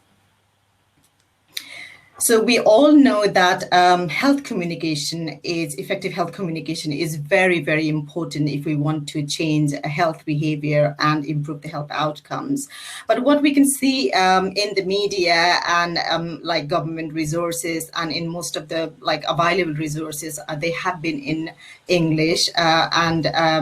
And even those who are which are available in other language, they look like a bit like a more exact translated version rather than the more culturally relevant version of that particular communities. And so this was very highlighted in the beginning of the pandemic from Chad Naqbal, BMA Association, Chad Naqbal, highlighting the fact that the resources currently available lack the cultural nuance. And then back in June, Public Health England further highlighted that all the communication and marketing include culturally specific imagery content using voice of communities with lived experience to shape future public messaging. And this project exactly addresses that gap in the lack of culturally relevant resources. So next slide, please. So the project aimed to develop and implement culturally relevant resources on COVID-19. And in terms of, as I said, this is a very small scale project funded by ARC with a limited time frame of 6 months. So we were able to, obviously we wanted to work with a lot more communities, but we focused our work with Nepalese and Indian communities within the KSS because it's our KSS funded project. And you might have questioned why we have focused that communities. I would say a couple of reasons. First of all, existing network with the communities, and we were aware about the problems in the communities with regard to COVID information, and also the expertise available within the team to work with these communities. And obviously we engaged with healthcare professionals as well, and done the study in KSS. So first of all, we did qualitative interviews with elderly minority population and their family members. We focused on elderly population because they are the one who are mostly having problems with understanding information. So even within the ethnic communities, we focused on elderly minority communities because obviously we all know that elderly group have been hit hard, and ethnic minority elderly are obviously have the difficult challenges coping with the COVID crisis. So first of all, we interviewed, and then we did the co-production workshops, and we finished the project, but we are still in the process of disseminating our findings and our public health intervention, which I will be sharing shortly with you. Next slide, please. So in terms of qualitative interviews, we completed 20 interviews with elderly participants and their family members. We also interviewed healthcare professionals. We were targeting to interview 10 healthcare professionals, but I think the current demand of COVID has put unprecedented demand on healthcare workers, and we had slight challenges in recruiting the healthcare workers, and we were only able to recruit half of the originally planned healthcare workers. But we had views from varied healthcare professionals, including from nurses to GPs to carers. So we incorporated wide views, even though the sample was small. And then once we conducted the interviews, we conducted co-production workshops, 3 co-production workshops. In the workshops, we included elderly minorities, their families, community lead, and the researchers. Next slide, please. So just wanted to share some finding about the interviews. There was a little bit variation because we work with 2 communities, Indian and Nepalese community. There was a slight variation in terms of understanding. The Indian community seems to be a bit more aware, where there was a clear lack of knowledge and awareness in the Nepalese community. This lady saying the quote, like, I don't know anything, I don't understand, don't know, like they're saying so many people have died from corona, but I don't understand anything. So this is a 74-year-old lady from Nepalese background. And in terms of experience of using healthcare services, there were mixed view. Some participants felt that they have never been discriminated, absolutely fine, whereas other participants thought that white patient gets much better treatment because they are able to say precisely what's wrong with them or what issues they have been suffering. Our people tend to not to do that as well, or even if they do, it is not perceived or understood very well. So there is clear lack of, like there's a bit of frustration around healthcare professionals not being able to understand their views and opinion. And another is like there was quite emphasis on focusing on culturally relevant resources, and it's been quite hard here due to language barrier. My mother-in-law, father-in-law, they don't understand the resources in TV channels. And not just on the information, there was also emphasis on the healthcare services being culturally sensitive. So this gentleman saying when it comes to women's issues, he does not like talking about it with a male doctor. That kind of cultural sensitivity is important. So we have a couple of things, but I am just being able to summarize because this is a short presentation. Next slide, please. So I want to highlight about the co-production process because it has been a really, really rewarding process, like our team felt that the project went really, really successfully, and I just wanted to share some of the challenges and some of the success we from the project. So for the process co-production, first of all we developed a clear protocol highlighting what is expected in the process and like who is doing what role. So that's for the team, and once we have a clear understanding within the team, then we kind of produced a mini kind of guideline for the participants, what is expected in that within the workshop itself. And we shared just before the co-production workshop, we had like ground rules, like we all are equal here, there is no hierarchy, please feel free to share your opinion and views. And even to reach up to that co-production process, we invested quite a lot beforehand on building trust. I think there was a lot of earlier presentation also focusing on building trust and having time and engaging prior to actually going through this through the co-production process itself. So it's not just on that workshop, but I think the building trust has to happen throughout the project, from the protocol design to every stage of the process, so that they actually feel that it's their project. We are equal here. It's for us, and I think that will improve the project outcome a lot better than one-way focus from the researchers. And in the co-production workshop, we highlighted the findings from the qualitative interviews, and we further discussed what do we want to make now. The findings have been these: how do we want to focus? What resources we want to focus on? Next slide, please. And there were several suggestions from the co-production workshop, and most of the members suggested around having a booklet, saying that we want a booklet which we want to put it in our credit size kind of pocket booklet, which we want to put it in our pocket whenever it's needed. It's right there. We don't have to Google anything or look in our mobiles. And some others said we want to have something which we want to stick in our fridge, and whenever there is an emergency, we can go into the fridge, look at the numbers and call if there is any emergencies. There was various range, but I think booklet and leaflet was highlighted very much. And there was suggestion around video resources, but if video resources are being made, they suggest that it has to come from healthcare professionals from their own ethnic background, whichever community we are targeting. It has to come from our doctor of our own ethnic background. And there was also a suggestion for radio and television for message delivery, because many of the participants were elderly and they listened to radio, and there have been Indian television channels as well. There was also suggestion around that. Next slide, please. So while reflecting the co-production process, I remember Julian in the beginning of this seminar talking about it's not the community which are hard to reach. I think we are not putting much effort, but I absolutely, in our project, I found that the community is very, very willing to engage with the process. Actually, they were so willing that it was really, really exciting to work on that project.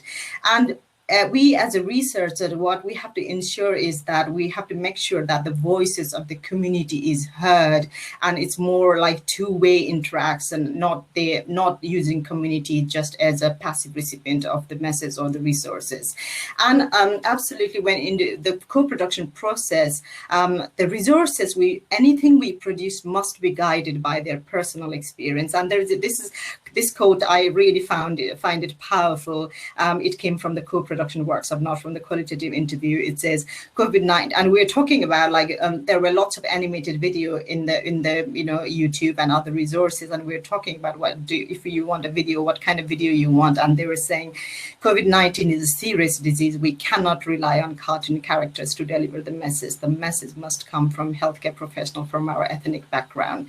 So we can see that there have been resources of various nature, but what ethnic community wants is a slightly different thing. So we have to keep these things in mind when we are devising the resources. And obviously, it was a wonderful experience, but there were challenges around recruiting the community members, especially with language barriers from Nepalese community. All the interviews were conducted in Nepali, but from the Indian community, we really found it hard to recruit community members who do not understand English, or who find it hard to understand English. So although from Indian ethnic minority, most of the interviews in Indian community were conducted in English. And we clearly think that because this might be because of the virtual nature of the work, we couldn't go to Gurudwara or a mosque or temple or any other community organization to face-to-face and convince participants here. It had to be done virtually. So that might be the nature of this online working. And obviously there were technological barriers as well. And there were issues around, getting into Zoom because these are elderly participants. So earlier time investment is a must before we actually want to do any kind of workshop or anything. And as I think Kamlesh highlighted, that these kind of projects do cost a little bit more because we need significant investment of time beforehand. Next, please. So I'm very glad to share, like, these are in the end, the community. So we ended up making, actually, these, I have one printed copy here, and we are in the process of printing. So these are the small leaflets, which you can put in pocket. These are just the clips, photos from the leaflet. You can see they are not text heavy. They are very culturally tailored images. And we have been receiving really, really amazing feedback for these leaflets. And community feels that these are their resource because they have been engaging from very beginning towards the end to the end, and still now in the dissemination process. So we are printing these, but not many copies, because we are aware that COVID guidelines keeps on changing and we have to update these. So we will be doing mostly virtual dissemination, and we have been doing that with the PDF file of this, but we are also building a website where we can host these resources so that we can continually update and distribute these resources later on as well. Next slide, please. So we have been engaging in the dissemination process with faith groups, worship groups, lots like public health agencies, CCZs, and we are in the process. We have approached some already. As I said, the project just ended, and we are currently in the dissemination phase. But so far, we have received amazing feedback for the work, and you can see some of the feedback. Leaflet is clear and comprehensive. Can't wait to share among our communities and circles. Excellent work, which deserves lots of appreciation. And it was really lovely to hear these feedback. It was a wonderful experience working on the project. Last slide, please. Just wanted to thank project partners. We have multiple project partners from BSMS to Sussex University and different community leads, Surrey, RKSS, and thanks to funder, and thanks to all the participants and community members for supporting this study. Thank you very much.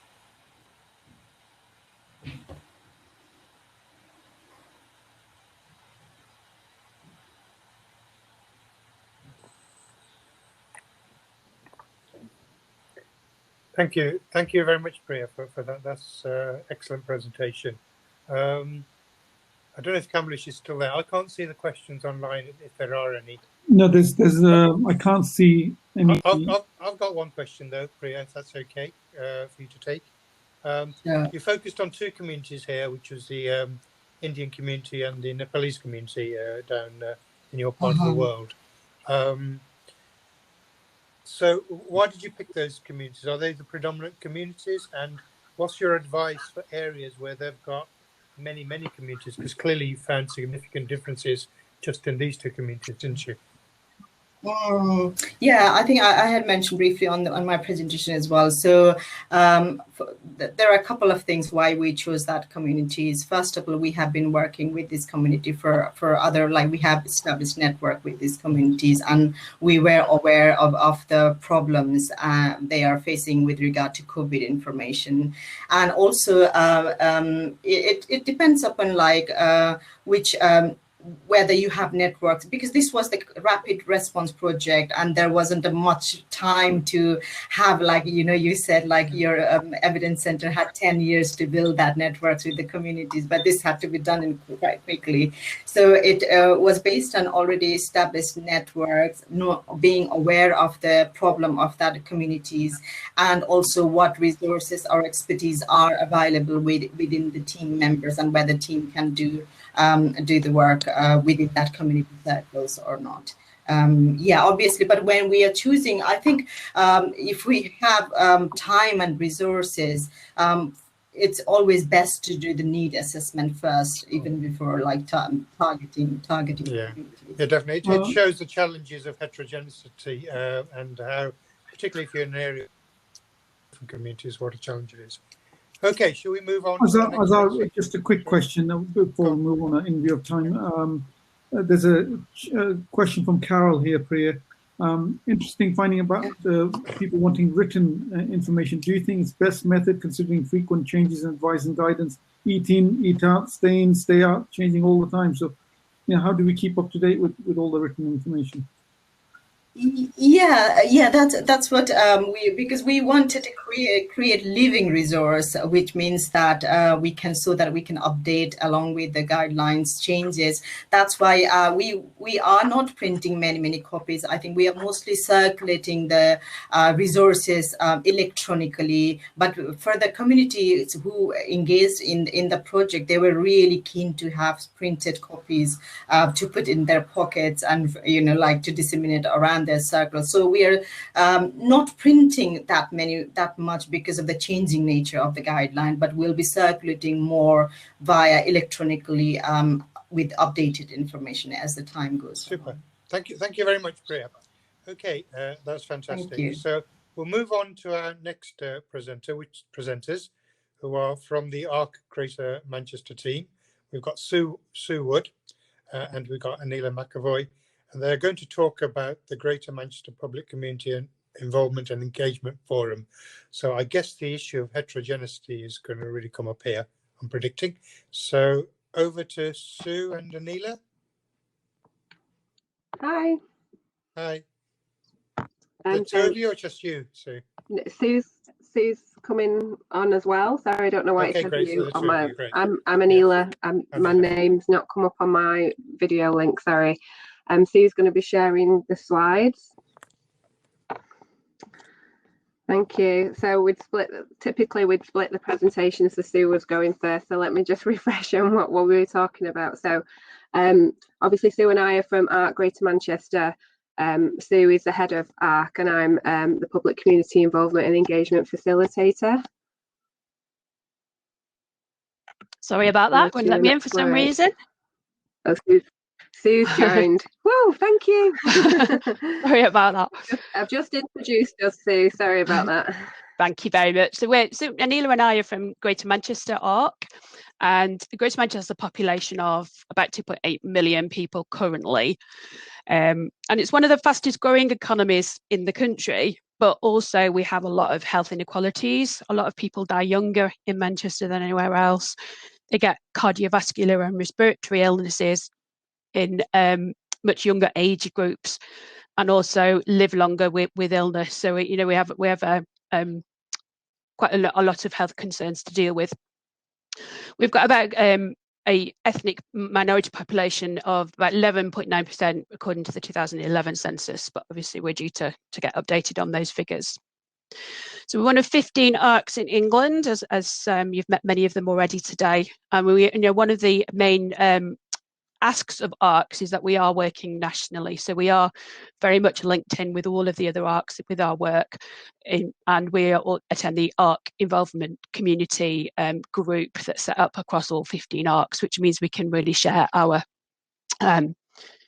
what we're doing across the ARCs.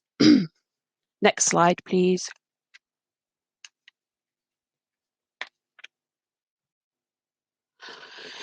I want to talk today a little bit about our Greater Manchester Public Community and Involvement Forum.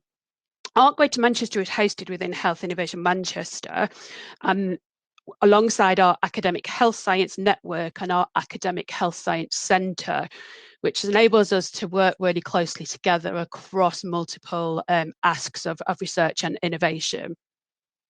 And what we've done is we've set up a core infrastructure with those organisations as part of Health Innovation Manchester, including a panel of 18 public members from very diverse communities with great community outreach. They're all contributing great amount of things to our efforts.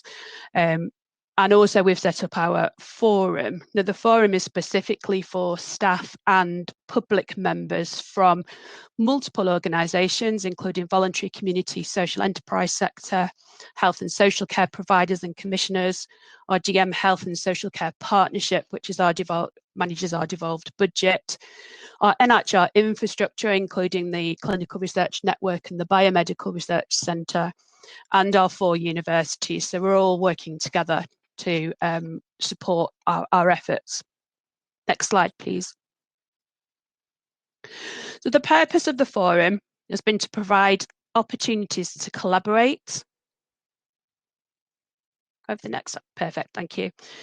And this has been particularly important to us as an ARC because it provides great links to a variety of diverse groups. We've heard multiple times already today around how existing relationships are extremely important with our different communities. And what we want to do is make best use of those relationships. We couldn't possibly reach out to all our multiple different diverse groups that we have in Manchester, but we can bring together the people that are doing some fantastic work in that area. And we're aiming to share our activity, our outputs, such as a conference and regional events to support this spread and adoption of research. And also to avoid duplication of effort, sharing ideas and sharing new ways of doing things. Next slide, please. And this is just an example of one of our outputs from during the pandemic. So we moved quite quickly during last March to working online, and it was quite difficult to adjust to that. And it really helped us to share our learning across those organisations. The key points in this document, again, we've heard multiple times about the importance of these things, about community relationships, using and maintaining existing networks, the importance of diverse groups and listening to them to ensure inequality gaps are not widening when new ways of services are being delivered. We've heard multiple, we've seen multiple examples of really rapid change over the last 12 months. And what we really need to ensure we're doing is not widening the gap for those that are having problems accessing that. Particularly when there's rapid change, digital access, remote consultations, just learning a lot about how those things are being addressed and managed. So what Anila's going to do is just talk to you about some of the examples of what we've done with those groups.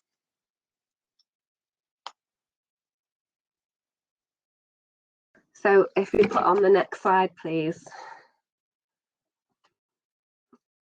So I think listening to everyone today, kind of reflecting how similar some of the discussions are around maximising those existing relationships and also outreaching into some of those community groups to increase the diversity and the voices of those seldom heard groups within the forum. Next slide. I don't know if it's moved for anyone else. And a lot of newer members that we've had within the forum are word of mouth, people sharing their connection to the forum and linking in other. I think a slide's been missed, sorry, if you just go back one. So we are continuing to develop those relationships and those connections within to the forum. Some of these groups on this slide are some of our seldom heard newer community groups that have linked into the forum. How the practicalities of linking these organisations into the forum are, as someone said before, kind of one-to-one meetings first, making sure we understand what their benefits are for that group to join the forum and what they want to get out of joining the forum, whether it's you know, sharing resources or developing tools or opportunities that they've got within their organisations, or linking them into research areas that they're interested in. So some of these groups are those seldom heard groups that people have spoke about already. So we've got the Made by Mortals, which is a community musical theatre group actually. So it's adults that have experienced mental health crisis and also have some additional learning difficulties. So they moved online quite quickly when the pandemic hit. So we were able to keep connected to them and be able to link into that organisation. Some of the other ones are CAN, which is the Caribbean and African Health Network in Greater Manchester, Awakening Minds, which is a Punjabi mental health group in Rochdale, one of the areas in Manchester, and Army of Kindness, which is multiple organisations within a deprived area in Manchester that do things like soup kitchens, that have been involved in the lunches for school dinners during the crisis, supporting older people to access shopping and things like that. So they're really kind of ground level working organisations. And then the last one is Rethink and Rebuild, which is we've had volunteers when they're connected to the forum and they work with Syrian refugees in the area and other charities that try and involve Syrian people within Manchester. Go into the next slide, please. So an example project is the Digital Tools in Primary Care project that we ran in Manchester. I don't know if I've got a delay here, but so obviously GP services have been doing using online tools before COVID-19, but then when COVID hit, a lot of GPs reacted quite fast to increase the number of online tools. What the project wanted to do was to understand how the discrepancies between being able to access those. So we supported that project by linking in with some of the seldom heard community groups and understand, as people have said before, doing that pre-work meeting with the group before so that they understood what the discussions were about, they understood what they would be sharing, how we would use the information, how the anonymity would work within the project.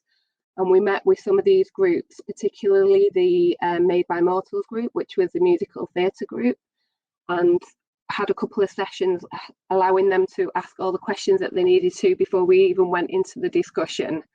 And again, with the Punjabi ladies group, we did the same, and we had the volunteers able to support translation of those discussion groups. And that really allowed those seldom heard groups to be able to input into the design of the standards for these online tools that are being used. So they influence those online tools, and just kind of repeat what other people have said before about making sure that they heard back about how the input influenced the project, and just wanted to kind of make a point of return on investment, which is what a lot of people have said today as well, like building those relationships, making the extra time and resource to build a strong trust allows those seldom heard community groups to stay within the forum and find out about additional projects that are coming up in research and continue to develop their own skills and knowledge and areas that they want to develop into. I think I've not missed anything, Sue, but I think you're next. Next slide, please.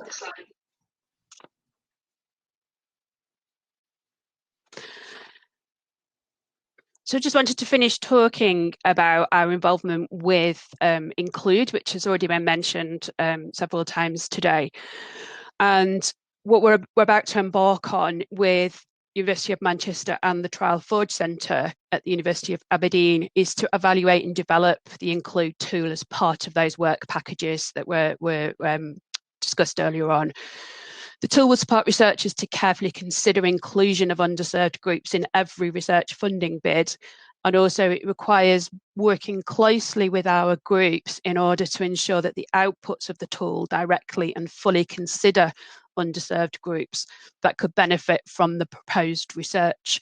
So we're just starting out on this work, and Lydia Morris at Manchester would be gladly hear of anybody that's working in the similar areas or would like to be involved in any of that work. That's everything from Greater Manchester today. Thank you.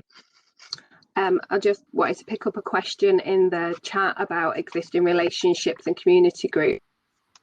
The forum, we started meeting face-to-face meetings, and then when the pandemic hit, we were able to move things online quite quickly for a lot of the organisations, but then had to kind of support some organisations to link in to be able to do the online meetings.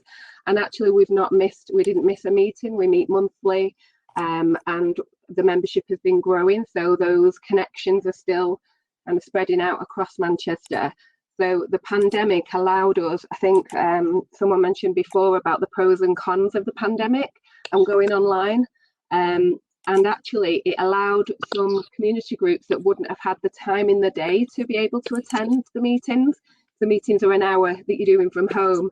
The Greater Manchester footprint's quite big, so that would have took half a day for some people to be able to attend a face-to-face meeting. So I'm hoping that answered that question. Okay, brilliant. Thank you to the two of you. Great double effort there. Kamlesh, I haven't got sight of the questions. Are there any posted questions? Yeah, it's just Christine asking, I would like to hear more about how the forum works on the ground with so many different groups and bodies within GM forum. Who chairs it? How often do you meet? So we're meeting monthly currently. It's chaired by Caroline Sanders as part of her role in MASC and Health Innovation Manchester and ARC. And people, because it's monthly, you know, we get different people each month, but we have a consistent core of people that are attending every month. We've got email contacts in between, and we've got a team site set up as well so that we can share documents and conversations in between meetings. Okay, great. Okay, I think we'll move on to our last presentation. Azhar, over to you. Yeah, thank you. Yeah, thank you, the Manchester team. So now we move across the Pennines to Yorkshire and Humber, to a lovely city of Bradford. So we've got Aamnah Rahman, who's going to tell us about the Born in Bradford project. Thank you. Thank you. Okay, so my name's Aamnah and I work for the Born in Bradford programme, which is based at Bradford Royal Infirmary as part of the Bradford Institute for Health Research. The programme has been going for, it started in 2007. We recruited pregnant women at the Bradford Royal Infirmary to take part. So we're tracking the lives of 13,500 children from then until now. So the oldest children we've got are 13 years old and the youngest ones are 8 at the moment. Coming from a diverse city like Bradford, it was easy enough to recruit enough participants to represent the various groups. But however, the engagement side is something that's proved to be more of a task. So we've developed a community engagement policy which reflects this. So could I ask, could I ask somebody to move the next slide, please? The one after that as well, please. Thank you. Okay, so it was needed based on the understanding that not all communities are equal and the same approach isn't going to fit every community. So we had to think of different ways to sort of keep communities engaged right from the start. I think you probably heard some of this already in other presentations, and I'm sorry if I'm repeating stuff, but obviously there are some communities that are kind of quite keen to be engaged, whereas others sort of there's maybe perhaps they've got different priorities, and so engagement in research isn't top of their priority. So we developed a community engagement policy which was based on the National Standards for Public Involvement in Research, and prior to that it was based on the NICE guidelines, which basically says that you need to provide inclusive opportunities, offer the public involvement that's accessible and that is of reach to people and groups according to the research needs. And by working together, work in a way that values all contributions and builds and sustains mutually respectful and productive relationships. So that's kind of touches on co-production. But then you've also, in the guidelines, there's also about something about providing support and learning. So in a way that offers support, promote learning that builds confidence and skills for public involvement in research. So for Born in Bradford, we have a number of lay participation research groups that range from youngsters that are in the cohort to their parents and to community representatives. And all this has been built around capacity building and offering skills, upskilling people, offering things like mentorships, etc. In terms of communication, I think the guidelines say that we use plain and simple language that's timely and easy to understand. And we know in research, often with researchers' hats on, we do get into these terminologies and acronyms that only we understand. So we need to we've kind of had to really think about that and make sure the language that we're using is kind of is acceptable and easily understood by our public. And we've measured impact as well to just to see how involvement in research impacts on things like how it improves our research. Does it make a difference? If so, what kind of a difference? So those are sort of things that we're still working on. And in terms of governance as well, we often, the guidelines obviously state that, the public have governance and leadership so that decisions promote and protect the public interest. But we also often hear an argument from the public that they say that you can't, research consults us initially, tells about what they're planning to do, what the aims, etc. are. But then when it comes to the actual design, delivery, implementation and the evaluation, they're often overlooked. So that's something that we need to sort of bear in mind when we're designing research, and particularly if it's public facing, involving the public. Could I ask you to do the next slide, please? Okay, so our community engagement aim is quite simple. It's built on 3 simple points: that we listen, we sort of value co-opinion, concerns and ideas. We respond accordingly to that, whatever people are telling us, and then act, let people know about our research and the results, and ensure that our research changes the city.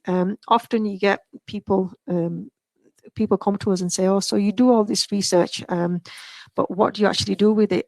Where does it go and what happens after it's been completed? So it's letting people know that obviously it's applied research that we're doing. We take this research to policymakers, commissioners, and try and implement policy change, and then the way that affects the everyday person. But it's also got to be disseminated to the public as such in language and terminology that they understand. Next slide, please. I think there's an argument.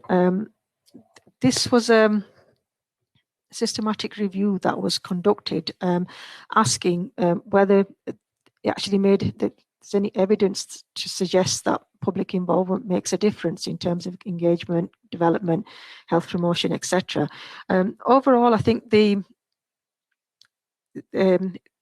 results were showing that engagement does and interventions do make an impact. They're effective in improving health behaviours, health consequences, participant self-efficacy and perceived social support for disadvantaged groups. But there are some variations that are observed in terms of effectiveness, suggesting that community engagement in public health is more likely to require a fit for purpose and rather than the one-size-fit approach that I've previously mentioned. Okay, next slide, please. So this systematic review showed that there was solid evidence to say that community engagement interventions have a positive impact on all of the things that are on the slide, what I've just mentioned previously. But the question is, does it actually apply to research? And in terms of when we involve people in research, proponents would say yes, it is a more democratic way of producing higher quality research because it's not likely to miss the important things or issues that have not been considered if we didn't include people. Often as researchers, we have researcher hats on, which means that we have a particular way of thinking, particular language that we use. And when you go out to the public and consult and ask for feedback, etc., they come with a different perspective. So it's great in that way that, you know, you see it from their point of view and gives you different perspectives to look at. Obviously, there are skeptics who say that it's maybe less likely and it's an idealistic view and not grounded in evidence or science. But that, you know, obviously this study showed that there is evidence to suggest. So if anybody needed anything in terms of something to back it up, it's there. But I think from what I've heard today from some of the other presentations, it's well known that, you know, there are strong links to engagement and effective engagement and quality good research. Next slide, please. So in terms of our engagement, pre-COVID, we've tried. We have a lot of these traditional methods of research. We have our lay member research groups who we now meet on a virtual platform, whereas previously we had 6 weekly meetings with all the different groups. We had various meetings in terms of focus groups, citizen science approaches, citizen panels, street stalls, community surveys, etc. We try and make ourselves available at various events within the city. The idea is that we went to the community rather than expecting them to come to us. I mean, initially when Born in Bradford started off with, because of the age groups of the children, we held our own events like family festivals, birthday parties, teddy bears, picnics, etc. But as the children have grown older, we've realised that obviously they've outgrown that, so we needed to adapt our approach. And rather than sort of have more of our internal festivals, we decided to link up with the bigger network within the city. And Bradford as a whole is, in terms of the voluntary and community sector, is really well connected. So for us being a statutory providers, we decided to link in with those networks, which has proved to be quite fruitful. Often the people, like we have networks such as the Women's Health Network, the Maternity Voices Partnership, etc., all that are linked to our kind of work. But these networks also have a very broad and bigger impact on the communities at large. So that's how we've linked in, and these events work well for us. Next slide, please. But we also, in terms of engagement internally, we've had a continuous engagement drive right from the start. So we used to aim to have 5 photo shoots per year of our children that were born either as twins, triplets, and those that were born around the Christmas period and New Year period. So families were offered one of 5 slots per year to come and attend. Each child in the cohort gets a birthday card, and then we have our social media accounts like Facebook that we use for families, etc., Twitter for the professional institutes, professional and professional organizations. But we also use the social media to sort of celebrate our events, share ideas, ask for opinions, blogs, share blogs, say thank you, but also ask for input from our families. And we also have our website, which is quite interactive and full of resources and background knowledge that we use. But more importantly, I think we also use community and alternative media, that because we find that some of our communities will not access the traditional methods of engagement as such. So we any local radio stations that are celebrate or particular times of the year when they're on for particular religious festivals or community celebrations, we'll tap into those. And if it means speaking in community languages, we'll do that. We've got a team which is quite diverse and has those language skills. We have community publications which are sort of targeted at specific communities, and we will try and put articles or information in those, but also other methods like WhatsApp groups, for example, because we do have communities that will not use any other form of social media apart from this, so we'll try and tap into those as well. Could I ask for the next slide, please? And okay, so in terms of the seldom heard and marginalised groups, Bradford is a city of sanctuary, so we have some networks and established platforms already in existence. So again, we'll tap into those rather than trying establishing our own, because I think the thing with these groups is because of the sensitivities and the nature of the work, it takes a lot of time to develop these relationships, networks, and the trust element. So when we link in with these, we're already sort of vetted by these groups. So, you know, in that way, we've kind of received much more positively than we would be if we were coming out in the cold and trying to make these connections from the start. So I think one of the other issues that we've had is that traditionally, when we started the cohort, groups like the Eastern Europeans and asylum seekers and refugees were not sort of represented as much as we'd like to be. But then I think doing some research around community readiness showed that involvement in research wasn't perhaps on top of their priority list. They weren't ready as communities to be involved in research for reasons simply like things like transient populations. Maybe they were unsure about whether they were going to be staying in that one place or not. But since then, we've moved on, and since doing this community readiness work, we've now established some good links and got people involved from these communities into our lay participation networks, which provide a sort of means of us, again, being able to access these communities through trusted people who these communities take trustworthy and accept their opinions. So it sort of kind of helped us that way. I mean, sorry, can I have the next slide, please? Yeah, we're still experiencing barriers to engagement, and I think it's just some of it's quite simple stuff that we need to understand, and some of it's stuff that I think, like other organisations, we still need to work upon. But at least having the understanding and knowing where people are coming from helps us to sort of look at things from their perspective and try and work things differently. So, but popular ones, and these probably come across with other presentations as well, but I think the most popular ones that we find are the information shortage and complexity. I mean, if information isn't supplied in language that's easy and simple to understand, it's not going to really help these people. So, when we're using acronyms like R values, RTCs, etc., these are not terms that obviously researchers are familiar with, but not the public aren't. So we need to be aware that, how we sort of use the language and, which platforms we use it in. There's something about representativeness.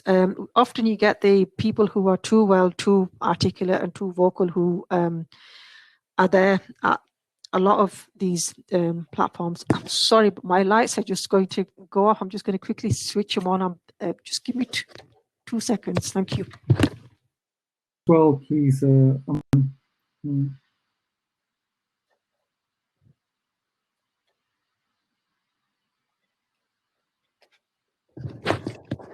Hi, Aamnah. We should be closing soon as well. Anyway, just give me. Sorry, I knew this. I'm the only person in the building. I've had to come into work because of IT issues, and it's. But anyway, there is representativeness. So to engage these people who are our CRAG group is a really good example that 4 years ago we set this up, and it was made up of community representatives who was their first time in getting involved in any kind of research. And to see that group build from where it was 4 years ago to now is a real asset. It's something that we're quite proud of in BIB.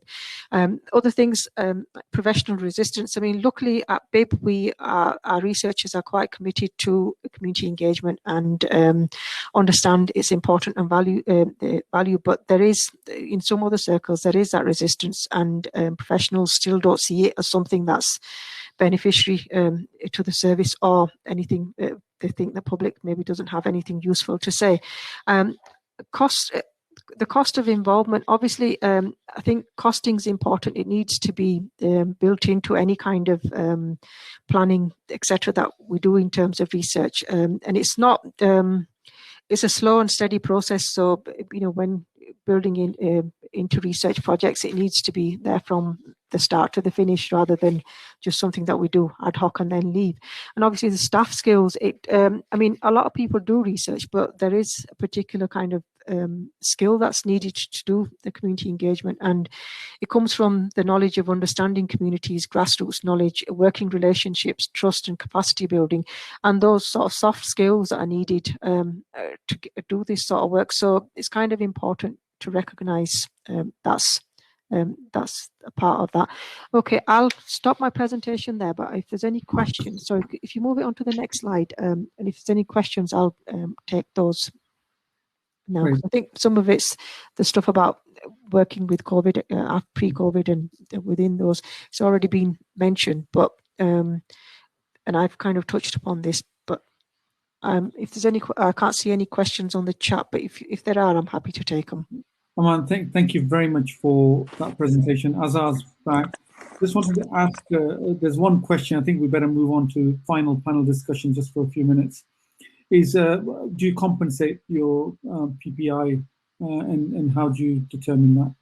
Yeah, there are some standards for compensation within PPI, national ones. We sort of adhere to them. So depending on the level of involvement, there are different rates of payments, but we do make those to our lay participation members. Thank you so much for that presentation. And if you can all stay, please, just for a few minutes for a final panel discussion and the goodbyes. Can we bring Carol and Donna, please?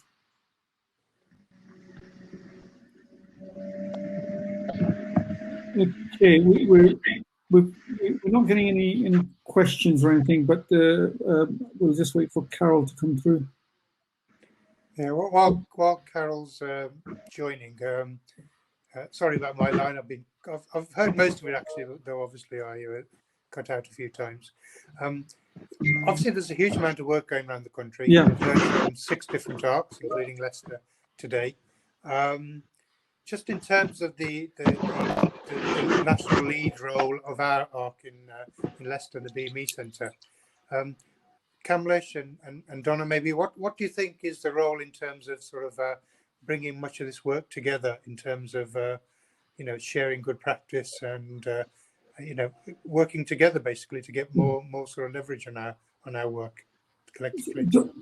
Donna, do you want to answer that, because you know how many applications you had, how many abstracts were submitted? So first of all, we had over 3 abstracts submitted, and I was amazed at all the great work that's going on.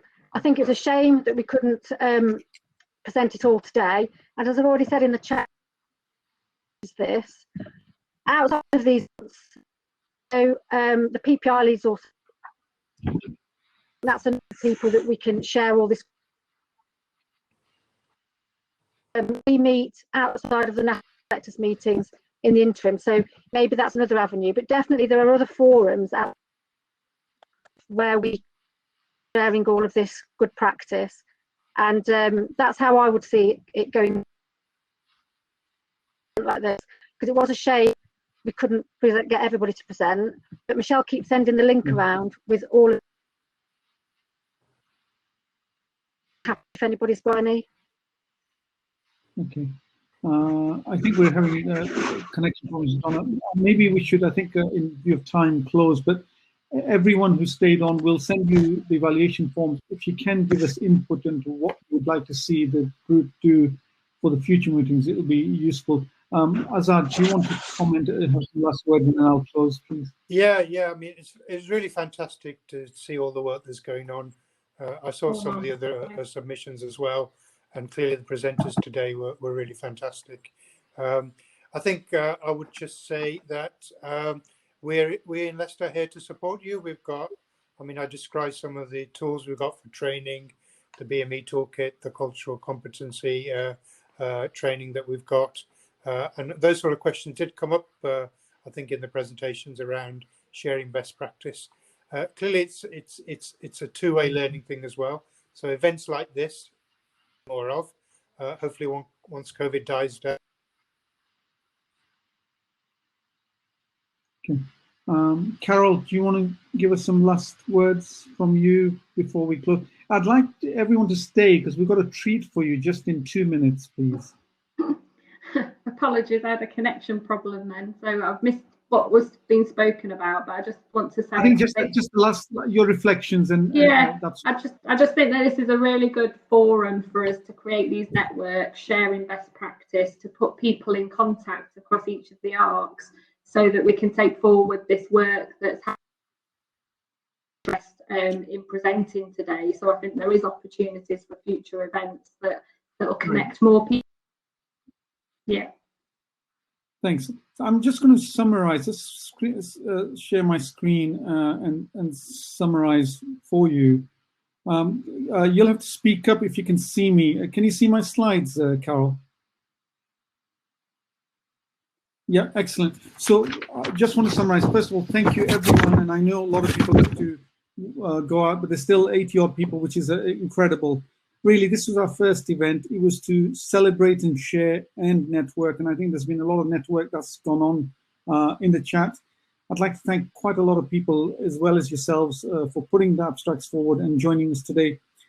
Carol, Michelle, Donna, Azhar, all the team in the BME Centre who've done a huge amount of work working in the backgrounds. Ollie and the team who, I know we had glitches, but it's worked fantastically since then. But we've certainly enjoyed ourselves. We've learned a lot today. We've sort of talked about why EDI agenda is so important. We've learned about the tools, resources, and materials that we can share with people.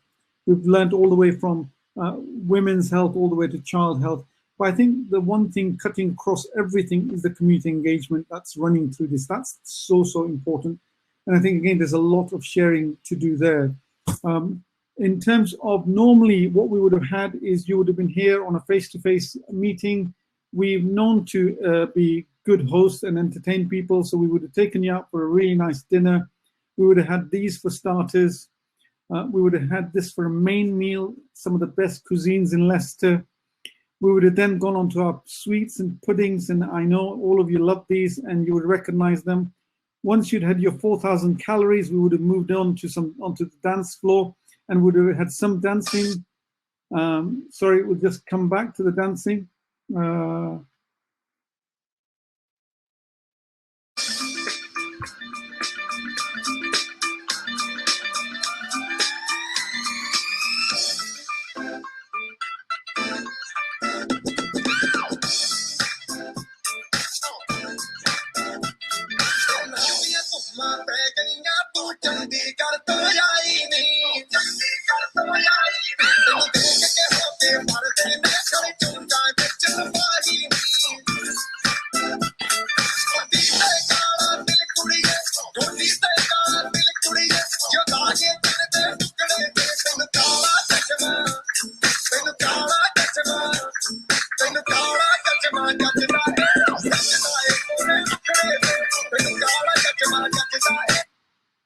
Thank you very much. Keep safe. Thanks for joining and speak to you all soon.